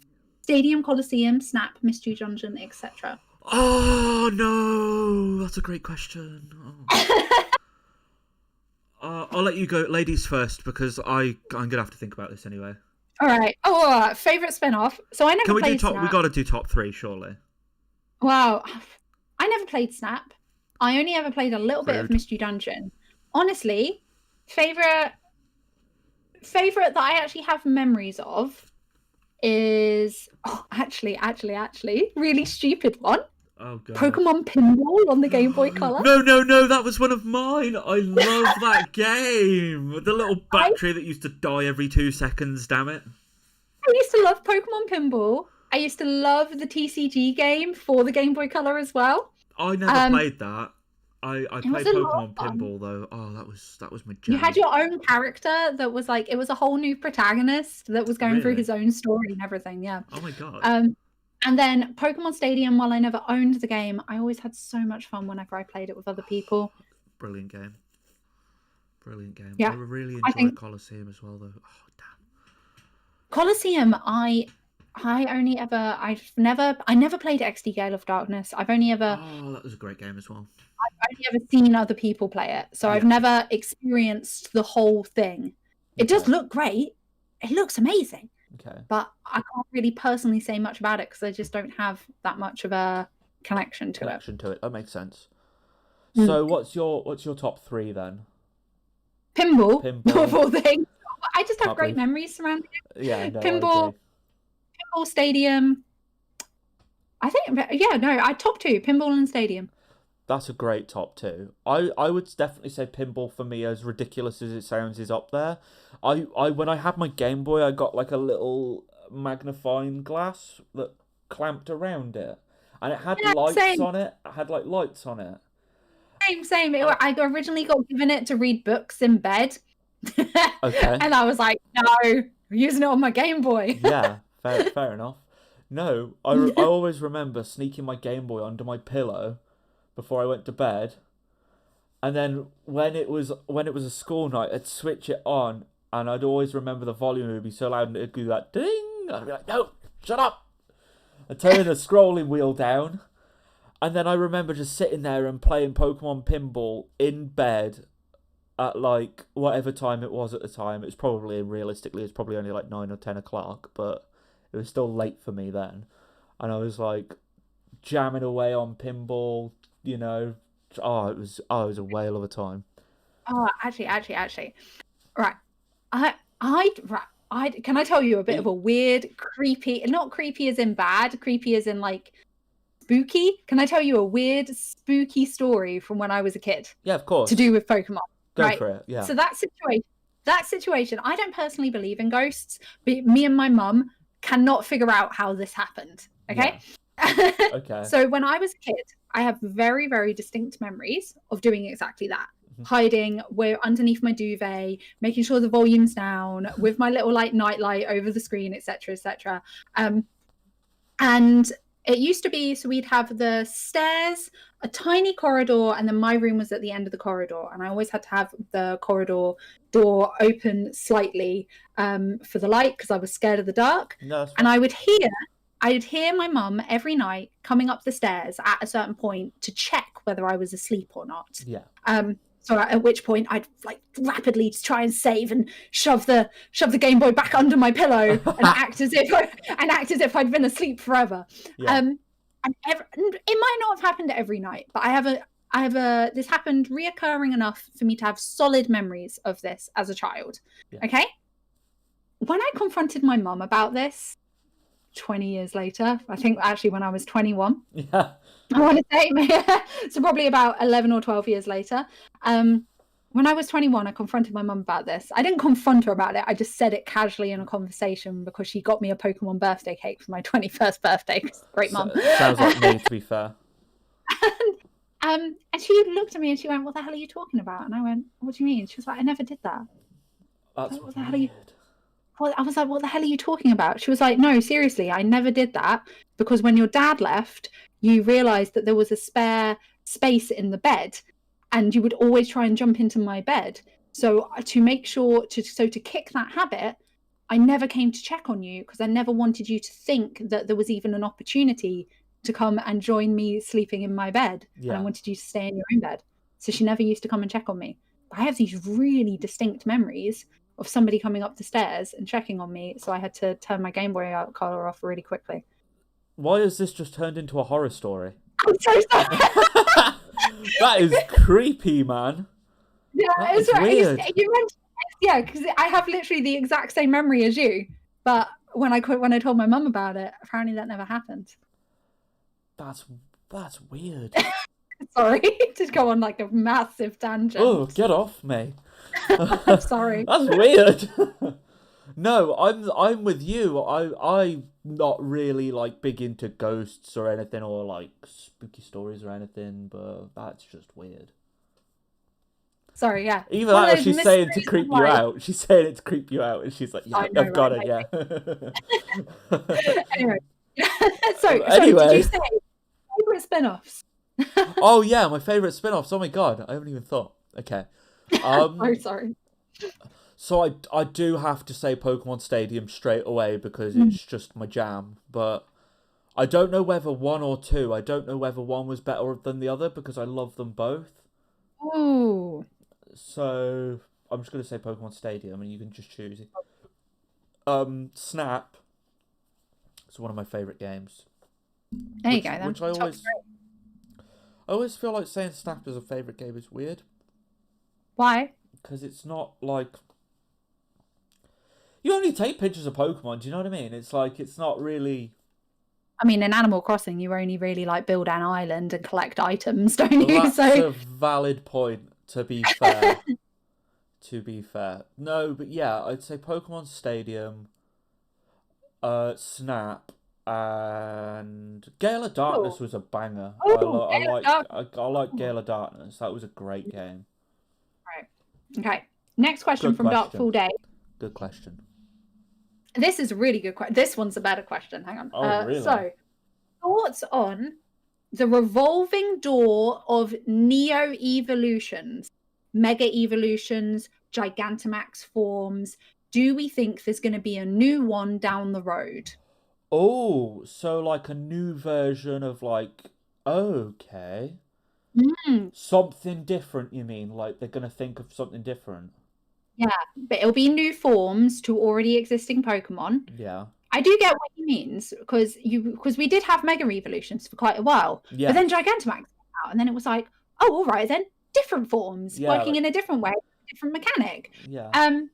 Yeah. So, yeah, what do you think? A new one down the road, or do you think that they'll just stick to those two? Maybe just backtrack to Mega Evolutions. I was gonna say, I personally, I really like the Gigantamaxes. It's different, it's fun. But I really liked the Mega Evolutions. I really enjoyed those. So I'm hoping that they will go back to that in the future. But as for coming up with something new, well, to be honest with you, I didn't think that they could come up with anything different in the first place. So I think they'll definitely come up with something different. I think they will. As to what, no idea, but I think they will. Very same. I think that unless. Because they've now shown us that they have the ability to listen to us. Yeah, that's true, kind of. I think yeah. And there's a lot of people that really want Mega Evolutions back. Oh, really? So, no, big load of people really want Mega Evolutions back. So much hate for Gigantamax. Oh, really? So much hate. So no, a surprisingly amount, especially in the competitive scene. So I've tried out a few competitive streams on Twitch. And in those I always get the competitive people coming in and commenting. In general, Gigantamax is not a loved thing. I didn't know that. Personally, I really like it. But I'm also not a long-time competitive player, so I don't really have any beef with it. That's true. I suppose you get, the Gigantamax forms that are literally the most OP thing on the planet. Yeah. I could see how that'd wind someone up, to be fair. No, I think they'll bring out something new. Maybe something with this game. Maybe something with this Maybe. Legends game. Or maybe going back to Mega. I hope so. Probably not, because I hope... We've also... Oh, hang on. Here's primal forms, but for normal Pokemon. Oh, that'd be cool. That'd be quite fun. Yeah, I like that idea as well. Mm. Going back to one thing that I hope that they bring back, and I know this is really pathetic, and I will let you move on. I really liked the competitions that they had in Ruby and Sapphire. Those, but they should be in the Diamond and Pearl remakes too. They should. They should. Oh, yeah. I don't know.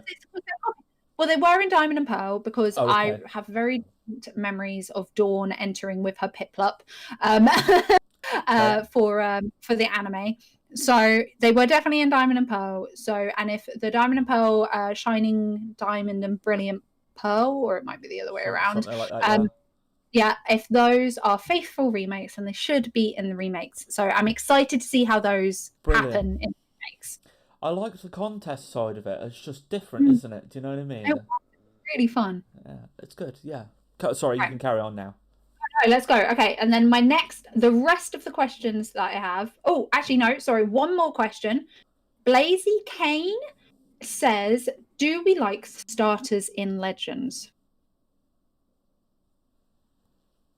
Ooh. Cyndaquil's there, isn't he? So yeah, Cyndaquil, Oshawott, and Rowlet. Yeah, I'm gonna go. Yeah, I do like those. I wouldn't have chose Oshawott, but I like Rowlet. I like Cyndaquil. I'm not the biggest fan of Oshawott, but I'll take it because I can just choose Cyndaquil or whatever anyway. So personally, I like Oshawott. He's not my favorite, but I'm not mad at him. Does that make sense? Yeah, I understand. But he makes the most sense because Samurott is a samurai. And I mean, if we're going to have something in like the Meiji period of Japan, because especially the Meiji period is when they were just starting to romanticize samurais and ninjas. Yeah. So makes sense. So does having the samurai Pokemon in there it makes a lot of sense. They should have had. Is it the little fox? Is it Phalanx? Phalanx. Yeah, I think they should have had that because the Delphox was a magician. Oh, so if they were really going for the RPG, then you'd have the magic, the attack, and the defense. That's such a good point. And they should have had like maybe Squirtle because of the defense. That would have actually been really great. I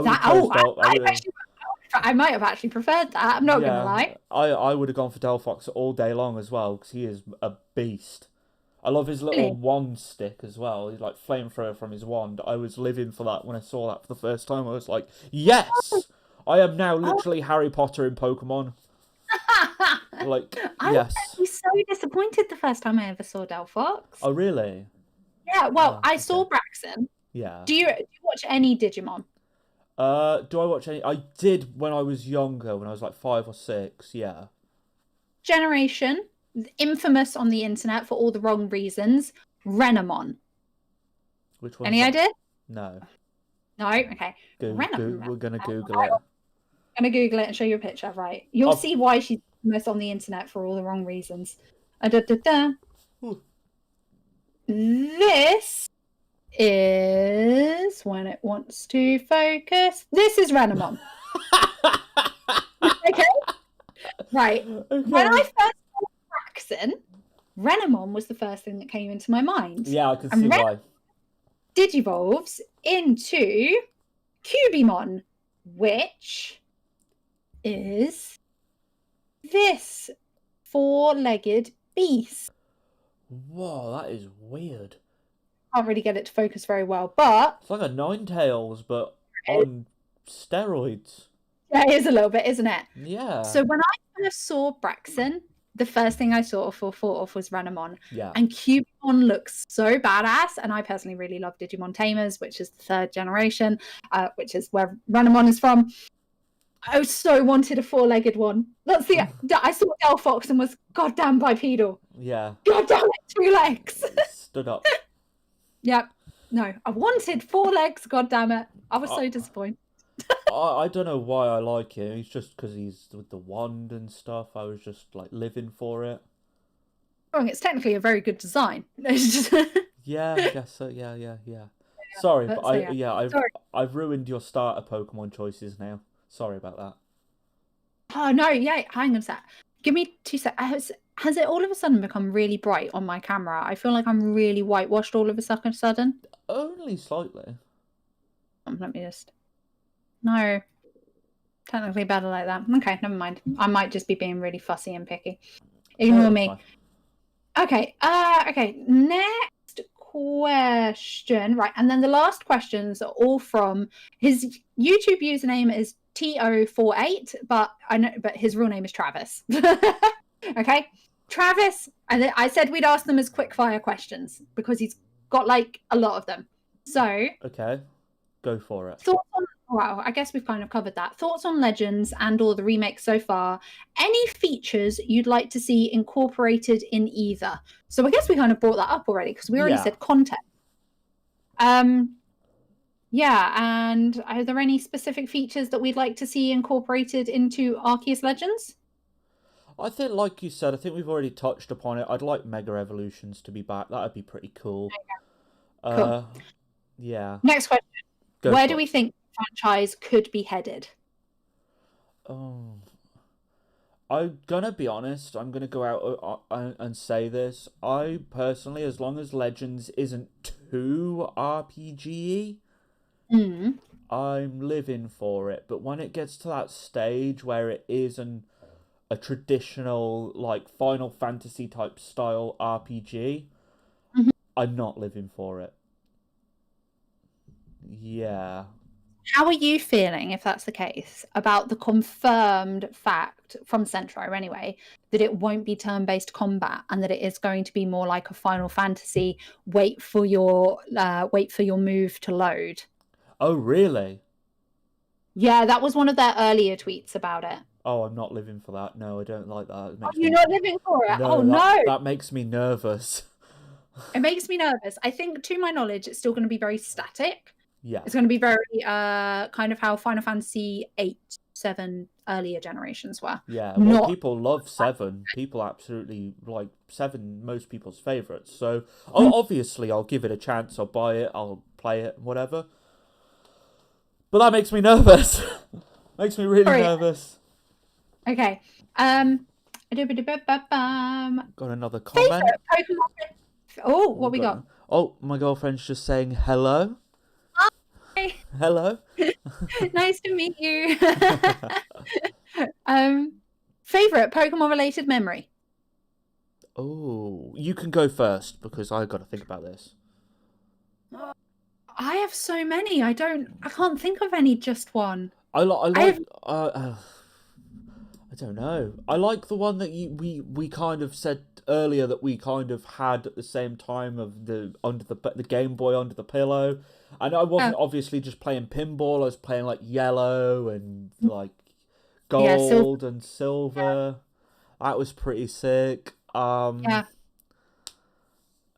So I think in recent years, my most favorite Pokemon memory is when me and my housemate went to the Pokemon Center in London when that was around just over a year ago. So jealous. I'm sorry. Was it good? It was an experience. It was hectic. I can imagine it's really busy. As for somebody, because at that point in time, I was still getting over being in the outside world and stopping myself from having panic attacks. Yeah. So it was, on a personal note, it was a challenge. Okay. I could imagine it was just a challenge in itself because of how busy it was. Well, yeah. There's a vlog up on my YouTube from over a year ago, which is very poorly edited and made, etc. Because it's over a year's worth of editing experience minus. Yeah. It was, we reset our body clocks. People were starting to queue from 5 a.m. Oh, 4 a.m. And we live a 2-hour drive away from London. Yeah. So we to reset our body clocks. We went to sleep at 6:30 p.m. We woke up at 1:30 a.m. and we went and queued from about 4:30. We were 80th in queue. I know, right? We were 80th in queue. We queued from about 4:35 a.m. until it opened at 10 a.m. And it was, I was cold. I was bored. I was tired. But we did get to play the demo of Sword and Shield, which was really cool. And we got loads of exclusive merch. But it was so busy. So busy. Oh, God. As a whole, it's a very memorable experience. This just goes on to the point that they need a permanent Pokemon Center in the UK. Yeah, I know, right? Realistically, now I think about it, I should have seen the supply and demand issues coming back then. Yeah, this is true. With how many fans that there were and how little and pathetic that shop sounded, there were these exclusive Pokemon pins. Actually, you can see. I can see your bag. I can see your bag in the background. Yeah. There were these exclusive Pokemon London Pikachu pins that they sold on the days. Yeah. And they only ever put 20 out at a time. Oh, God. And considering we started queuing at 5 a.m. at the latest, we were 80th in queue. We had no chance of getting one. That's absolutely unreal. Mm-hmm. You would have had to have queued from like 3 a.m. I think that people were literally queuing from midnight, 1 a.m. That's so bad. Like, oh. Yeah. It was an experience. That would really disappoint me because I, like you, I lived 2 hours away from it. I live even further now. I live like 4 or 5 now. But I planned to go there, and we woke up because we had to get a train there because unfortunately none of us drive. And our first train was at about 5:30 in the morning to get to London. Have never gotten in at a good time anyway. So we wouldn't have been there until at least 2 hours journey. So we wouldn't have been there until at least, I'm going to say 8 with travelling from the train station to the Pokemon Center. Yeah. So there would have been no stop by the time that you would have come around. Yeah, we would have got there and it would have been nothing left. So we just thought to ourselves, we were even considering getting a hotel and stopping overnight. Quite a lot of people did that we were in queue with. But to be honest with you, we didn't financially have the money to all spend like £80 each or £100 each to. Yeah, exactly. Yeah, so we ended up not going. Basically, is what I'm saying. No, and I'm really I had sad. So I'm sad that we didn't go, but at the same time, do I want to spend a couple of £100 on going there to buy a plush and a pin? Probably not. Yeah, exactly. No, agreed. Right, yeah. So, yeah, that was my... Yeah, do you have a more recent Pokemon memory like that that's like your favourite? I guess I do. I absolutely... my girlfriend got a Switch just after they came out. They couldn't get them, but then they sort of had a restock, didn't they? Mm-hmm. And she got a Switch, and she played Pokemon for the first time. I have Shield, she played Sword. She never Pokemon before? No. Not a single one? I don't think so, no. She had Pokemon Go and stuff, but she's more into films, so she really likes her films. So we got her a Switch, and I was playing, like, we were trading and stuff, and we were talking about Pokemon and stuff, so I enjoyed that. She doesn't have a Switch anymore, she got rid of it, but when she had one, I enjoyed that, and my friend just got one as well. He was in chat not too long ago, Jordan. He's got a Switch, so play Pokemon with him. Awesome. Pokemon Go as well, I enjoy walking around, still to this day, on Pokemon Go. Actually, yeah, same. So I have lots of daily memories on Pokemon, like I always love, but I always like getting those good pulls when I'm on live stream and I'm talking to the community and getting a good pull and everyone losing their mind. They're my absolute 100% favourites.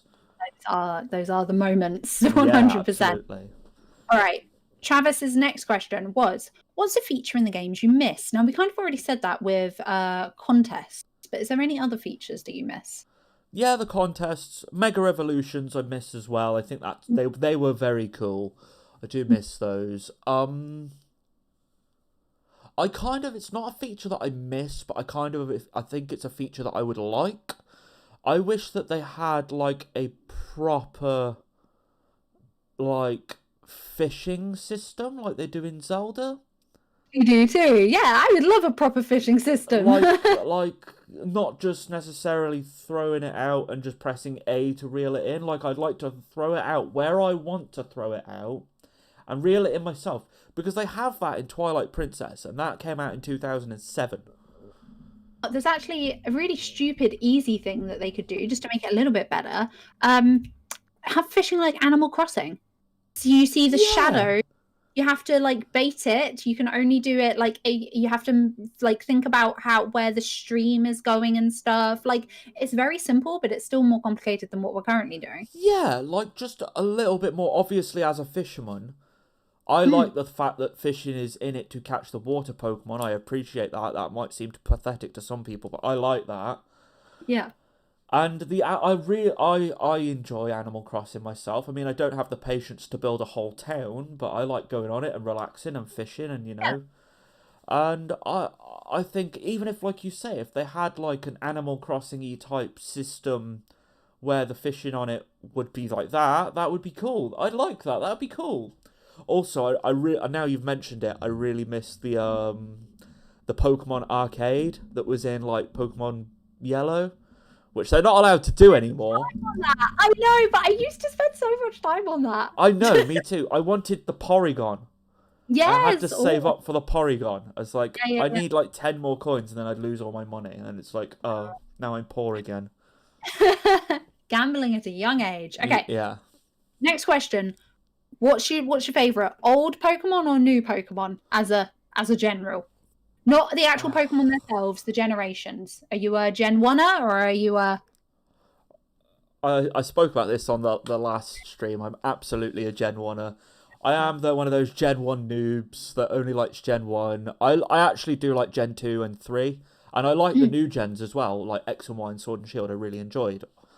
Yeah, for me, there's very much like, it's really weird. I really love the newest games, and I really love the oldest games, but there's a weird in-between moment that I'm not so great with them. Diamond and Pearl, Black and White specifically are probably my least favourite generations as a whole. Literally just stole the words right out of my mouth. Thank you so much. Technically, Black and White probably has one of the best storylines that a Pokemon game has ever had. However, did they go as deep into it as they could have done? No, they did not. They barely scratched the surface. It was no. It was almost like I had an itch after Emerald that needed scratching, and it wasn't even touched until X and Y. 100%. Yeah. Yeah. No, agree. It's like an itch that you can't. It's like almost an itch under like a cast. You can't get under there. Do you know what I mean? I do know what you mean. For me, it was from Silver, though, because I never even played Ruby, Sapphire, or Emerald. Oh, no way. I love those games. They're great games. I really recommend playing the remakes. They're really good. No, I played the remakes, don't worry. Oh, you did play them? Yeah. I just had never played the originals. Okay. And then I think last question from Travis. Yeah, last question. What's the most underrated thing about Pokemon? Oh, that's a great question. Okay. Do you want to go first? Hang on. Such a St. George's message. Still here, trying to look busy at work. Fantastic. He puts his earphones in and locks the screen and puts it in his pocket. That's so funny. It is funny. Right. Most underrated thing about Pokemon. I don't know. I'm not sure that underrated is really a word that we can use when we're talking about Pokemon, simply because it is the biggest selling franchise of all time. Yeah, massive. Everything about it is appreciated to some way, shape, or form. Maybe, if we're talking about Pokemon as a whole, maybe the actual playing of the TCG game is more underappreciated than other aspects of the community. I agree.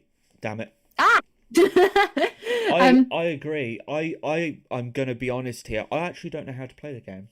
What? I have been taught, but I haven't played it for so long I forgot. My God. Oh my God. Where I used to live, back by Birmingham, actually had a comic book shop and a Pokemon card shop.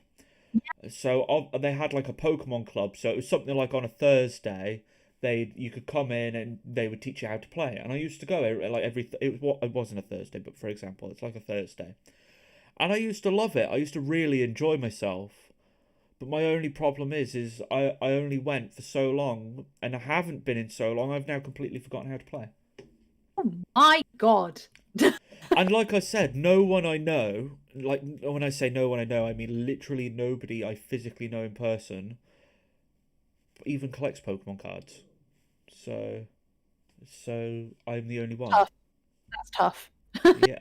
So I've only just got Lindsay into collecting Pokemon cards. So Is she loving it? Pardon? Is she loving it? Yeah, well, when I buy like my mystery boxes and stuff, I'll open obviously the majority, but then I'll let her open some packs as well, and I let her sort through all the bulk. She just takes out the cards she likes and the shinies, and she really likes Gardevoir or Gardevoir, however you may pronounce it. Beast. Everybody loves Gardevoir. That's her favourite. So. Gardevoir's lovely. Mega Gardevoir. Mega shiny Gardevoir is ultimate. Yeah, well, that's OP. Right, yeah, I forgot what I was going to say something. Yeah, underrated TCG. Yeah, I feel like that's my personal answer to that question, yeah. I'm going to go crazy here, and I'm actually going to say, you know what? I think that Pokemon as a whole is severely underestimated, because our generation, it's huge in, like, Lindsay knows what it is. Like, if you ask someone our age, they'll know what Pokemon is and how big it is. Yeah, 100%. Yeah. But younger generations, so like that's actually a really good point. Like, yeah. You know, people who are 10 or whatever, or even older, like 40, they won't. Well, it is starting to come back around, and I only know this. My mum's a childminder. And there has been this huge gap for ages, because obviously, like, I do what I do, and I try to keep the stuff on my YouTube fairly family friendly. And I do know, so she's had one kid that's come to her recently who actively knows Pokemon. His favorite Pokemon's Charizard. He's very small. He's only like 4 or 5. Oh. And it's like but they're starting again to hear about Pokemon because of how much hype that has been going on around it at the moment. Yeah, definitely. There is this actual new generation of very young kids at the moment that are starting to get reintroduced back into it, and there hasn't been that in a long while. Yeah, no, absolutely. Like, I don't know any middle-aged, like my brother's nearly 16, and he knows Pokemon's on the news and stuff, and he knows it because of, like, Logan Paul, but he wouldn't go out and play, like, Pokemon Go. No. Yeah. No, I think... Yeah, I'm glad that there's a new younger generation that's coming around. But you're right, as a general, there is this big gap. Yeah, it's like our age, and then there's a gap, and then there's kids. Do you know what I mean? 100%. Yeah. So, like, even my stepbrothers are in their 40s, and they don't know about it. And then my half brothers are about like 18 and 21 now, and they don't really know about it either. Yeah. So. But yeah, so there is that like gap. But like my dad and my mum, who are like 50 nearly, they know about it obviously because of me. So, yeah, if you had kids in the 90s, then you definitely know about it. Yeah, pretty much. But like you say, that it is it's coming back, like, in a big way as well. I think it's going to be as popular as it was before. 100%. Even so, my cousin lives up north. He's not going to lie. No offense if you're watching, Nathaniel, though I doubt you are. He's a complete normie. He's a complete normie, but watches Logan Paul, started watching Leonhardt, and now I have something to talk to him about. Yeah, like, I'm the same. Like, my brother literally said to me the other day, it's like, I might buy some Pokemon cards and get them graded. I was like, you probably only know what a Pikachu is. Like, he's like, yeah, but it doesn't matter, does it? I was like...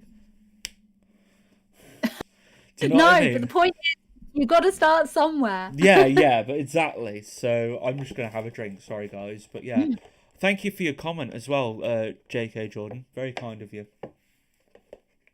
Oh, kind. I didn't even see.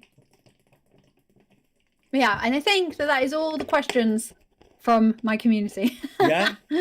Yeah. I did have questions, but we've already covered them because I was going to talk about them anyway. We had talk about the graded card thing, which obviously we've covered, and talk about the Battle Styles pre-release, which you've covered yourself. So yeah, we've been going for 2 hours and 20 minutes now. It's been a good podcast. And I feel like, I think I said before, I feel like normal podcast length is normally around the 2 hour mark, give or take. So 2 hours and 20 minutes. Spot on. We've done good. We've done good. Is there any questions from you guys in the comments? No, because I've got 8 people watching right now. So if you guys have got any questions at all, please throw them at us. Yeah, even if it's not necessarily to do with Pokemon, just Nintendo in general. Anything to do with the Switch? Switch, yeah. Malarkey? Switch, Zelda, Mario, or even just games. Throw them. Yeah. Games. Yeah, we're all games here. Yeah, I'm having a whale of a time. See, I told you live would be fun. Yeah, no, it's a lot better. I was a bit worried about trying to figure out how to do it. Oh, but now you've got your first one, pretty much over and done with. It'll be the next ones will come easy. Yeah, absolutely. I'm gonna try and do an animated backdrop. I think that'd be, Ooh, I think that'd good be luck. cool. I think that'd be Good cool. luck. Well, Yeah. yeah. I think I'll luck. need it. So, but yeah. Hire somebody on Fiverr to do that. Yeah, if I had the money, I'd hire someone to do it. I totally get that. Don't worry. I'm trying to save up for the Pokemon card hype that's going on at the moment with everybody. I know, right? I really hope that when Wizards Robe, I really hope that when he sent off all of his pre-orders for Vivid Voltage, I really hope that he has a booster box left. Because if he does, I'm going to steal it. Yeah. We have a question from JK Jordan saying, how hyped are you both for the remakes of Diamond and Pearl? Are you talking, I assume that he's specifically talking about Brilliant Diamond and Shining Pearl, or whichever way around that is. Yeah, the remakes, the new versions coming. How hyped are you? Hyped, but only because Legends Arceus exists, pretty much. I'm looking forward to it, but would I say I'm hyped? Probably not. I was going to say, I kind of agree with that. I'm hyped because I didn't really have a chance to fully play it before. So I'm hyped in the sense of it hopefully is a brand new experience, because from what I remember it was terrible. But I'm hoping to give it another chance and enjoy it. One of the things that I am actually hyped for, now that I've realised that it should be coming, as they have said these are faithful remakes, I am excited to have contests back. Yes. That is actually the thing I would be most excited for. What if they take out the contests? I will be so pissed. Will you be mad? I actually would be, because it's not a faithful remake. Yeah. Don't advertise it as a faithful remake if you're not going to be faithful to it, right? Yeah, absolutely. I hope, hopefully. Oh, he's just said it's basically his childhood because he's 21. He's younger than us. So that would be like my yellow, so... Yeah. I have a lot of people in my community that their first ever games were black and white, and I'm like, oh, you're all such bubbers. Yeah, no, don't say that to me. I'm so old. That makes me feel really old. But wow, okay, well, no, if it's that's going to be your version of my yellow. So I hope you absolutely have a whale of a time. I think you'll enjoy it, and I am looking forward to it as well. Hopefully, would you guys be interested in maybe some gameplay videos if I do end up getting it? That would be perhaps cool. Yeah, Joe, you should do. You should live stream it. I should live stream it. I absolutely should. Get yourself a capture card, and I've got one. You got plenty. There you go. So I've got a capture card. Yeah. Oh yeah, of course you do. Yeah. Live stream it. It'll be fun. The only problem I've got is I need another kind of setup. I noticed you've got something great, which I actually am going to ask you about. I hope you don't mind me asking. Your setup, you've got a be right back screen and I'm having a break screen and all these cool things. Starting, ending, yeah. I like that. You're going to have to teach me how to do it. I pay for it on Streamlabs. Oh. It's £15 a month. What? No, I'm very lucky. I don't actually pay for it. When I said I was going to start taking streaming on Twitch seriously, my partner said, I'll pay for that for you if you can't afford it. £15 a month. Oh, so I don't actually pay for it. It is gifted to me by my partner every month, and I very, very much appreciate it because I really do like having my fancy backgrounds. Very nice. Very nice of them to do that. I really am. Yeah. Sorry. That's... Yeah. Lucky you. I know, I'm so sorry. There is actually, I will try and dig out. When I first started streaming, I set up this thing called, I think it was Stream Elements. I will, if you want to hang around afterwards or something, I'll if you've got time, or I'll at some other point, I'll talk you through it. Yeah. I was going to say I've already took up 2 hours and 25 minutes of your time, so I'm feeling more than grateful at the moment, so I don't want to push my luck. We got another question. Go on. Okay, so I'll probably be asking a daft question, but are there any proper underwater experience? Underwater experience to catch water types. Maybe in the new RPG, it would be cool to be under/in the corals. That would be so cool. Can you dive? Can you go underwater in Breath of the Wild? I can't remember. Oh, I can't remember. No, I don't know.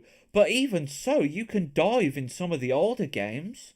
You can, actually. Diamond and Pearl is one of those ones. I think it introduced the... I think that actually introduced it was either the dive or the waterfall.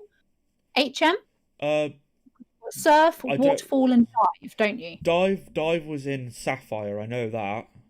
It must have been waterfall then. Either way, I remember I remember playing Diamond and Pearl and being like, God damn, this is a lot of HMs. Why the hell do we have 3 for just water things? Did you see that they were, going back to that, did you see that they were thinking of scrapping the HMs and you're just going to have like your Pokemon with you like all the time? And I am all for that, 100%. There were too many HMs in Diamond and Pearl, and it's like you would have to have this 8 HMs, which means you would need 2 Pokemon to be able to have all the HMs with you at all point, just to have like ally Pokemon that do that for me. Happy days. Yeah, like they used to call them, and pardon my language, but they used to call them HM whores. Did you ever hear that? Yeah, I did. Yeah. Oh, they used to call them that, and there was like a Pokemon that could learn like at least 2, and there was some Pokemon that could learn 4 HMs. That was well funny back in the day. Back in the day, I remember, so people always hate me when I tell them this. Something funny about my like level 100, my first ever 100 Meganium Malarkey. Yeah. She knew HM Cut. I took her through the Elite Four with HM Cut. Oh my God, you have some dedication, woman. That is madness now. I couldn't be dealing with that. They'd go straight into the PC while I just boost some other Pokemon up. I was a kid, right? I had a grass type starter. I went, what kind of Pokemon that I've got with me is gonna cut down trees for me? My grass type's gonna cut down trees for me, especially with that makes sense. Meganium's learning cuts. Yeah. Yeah, there's always the Pokemon that are like really OP but have to have the terrible HM because they're the only one that can learn the HM. Like I always remember Flash. Who thought of that? I hated they needed that sacking. Well, it never reappeared, did it? I'm pretty sure it didn't. No, the bloody Dark Tunnel. So funny. Was it the Dark Tunnel or was it the Rock Tunnel? Either way, it was terrible and I hated it. It was just outside Pewter City. That's all I remember. Yeah, it was going from Pewter to Cerulean, wasn't it? I think so. Hey, either way, terrible idea. Yeah. I don't think that actually made a reappearance, so they obviously got sacked. People were like, we hate this. I'm selling my game because I can't make my way through the place. At least cut and waterfall and dive and all of that jazz and surf. At least these are HMs that can be used as attacks. Yeah. They have a purpose in battle and out of battle. Yeah. Flash did nada. It lower the accuracy by like Oh, 0.1%. yeah. Never ever even paid attention to it. It's like, I just used flash. You shouldn't be able to hit me. I've just been killed.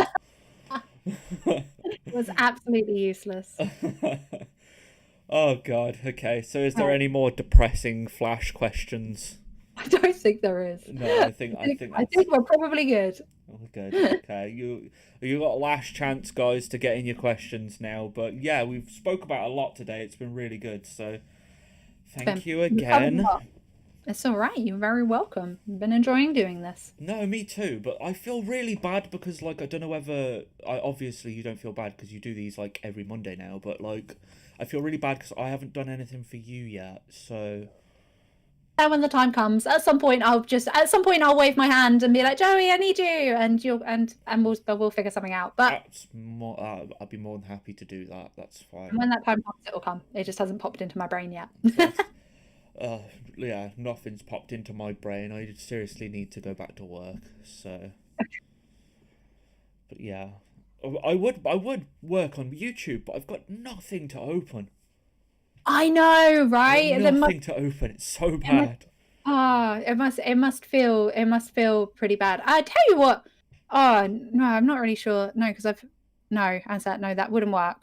Next pre-release that comes out, maybe we should do our own at home. I know we're talking in like 3 months' time now, because I wish I would have thought of this beforehand, but I didn't. So, okay.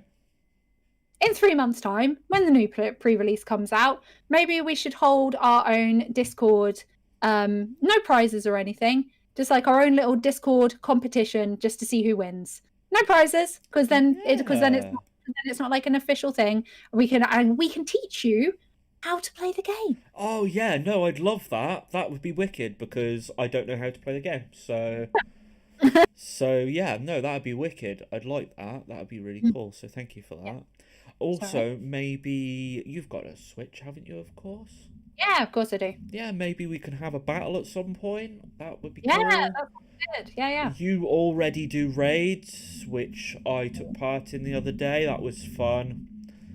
Maybe I should, actually, that's a good point. I should probably do another competitive stream at some point where I let my viewers challenge me to a battle. Oh, I'm pretty sure I'll lose, but I will give it a go. My team consists of an actual Pikachu.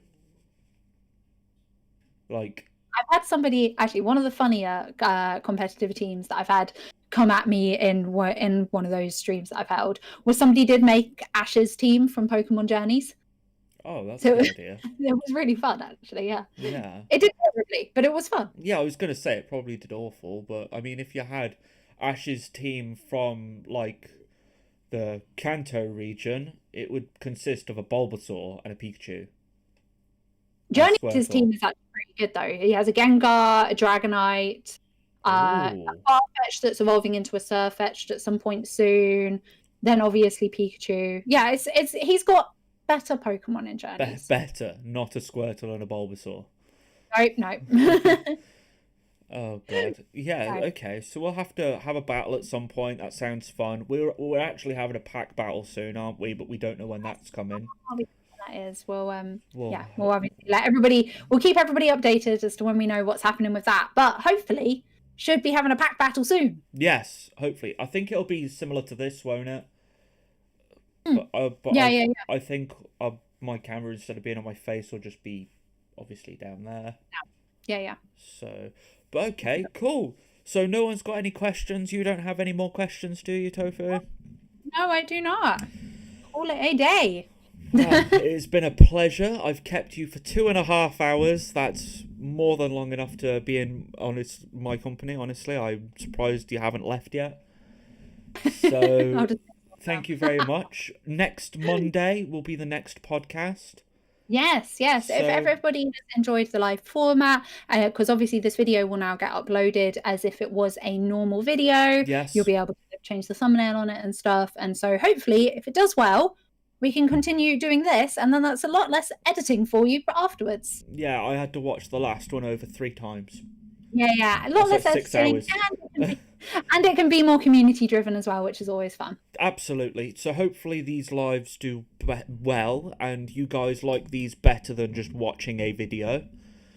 I've preferred it, actually. I can quite happily say that. So yeah, no, same. I genuinely really like doing live content. Yeah. Well, I usually do everything else live, so I don't know why I didn't do this live. That's a good point, actually. Yeah, because everything on my channel is pretty much done live. So from now on, I think I'll be opening my Pokemon cards live on YouTube as well. Yes, so... you should do. Yeah. Because then the algorithm will be more in your favor. Yeah, sweet. Okie dokie. Well, thank you very much, Tofu. Oh, thank you. It's been a pleasure. And check her channel out, of course. Links are all below. Social medias are all below herself. So go check out her Instagram. And when's your next video out? Hopefully Wednesday. Wednesday? Do you know what? Yes. Can you tell me what it is? No, I can. Okay, It was one I mentioned actually last Monday. So I've done the script. I've done the basic designs. I just need to kind of colour them and then edit everything together. So is that the one that's at designing what the evil team Yes. for Legends Arceus will look like? Yes. Oh, I'm really looking forward to that video. Obviously, it's artwork, so it takes a little bit longer than usual. These videos always take about 2 weeks to do. So, but that should be out Wednesday or Thursday. Looking forward to that. Hey. Really looking forward to it. Okay, I have no idea when my next video is going to be out. Hopefully, what day is it today? It's Monday. Hopefully, I'll have a video out Wednesday as well. So cool. There you go. You got lots to watch on Wednesday. But I will see you next Monday, Tofu. Thank you very much. You're very welcome. If you did like this, please do be sure to like and subscribe as well. If you like this and you want to see them still done live, let me know as well. Do you prefer the live or do you prefer the after one where there's music and a bit of graphics and that sort of thing? Let me know which one you'd prefer, but I think we prefer the live one, don't we? The live one. Also, I'll teach you how to add music in the background. You can add music to live? Yeah, you can do music. There's like a whole different thing that you can do. I'll teach you how to do it. Okay, we might have live music on the next one then. Okay, cool. Drop your comments of questions you want for the next week's live as well. Or if not, just come and join us for the next live on Monday. So, thank you very much, guys, and we'll see you on Monday next week, and both of us on Wednesday. Bye, guys. Bye.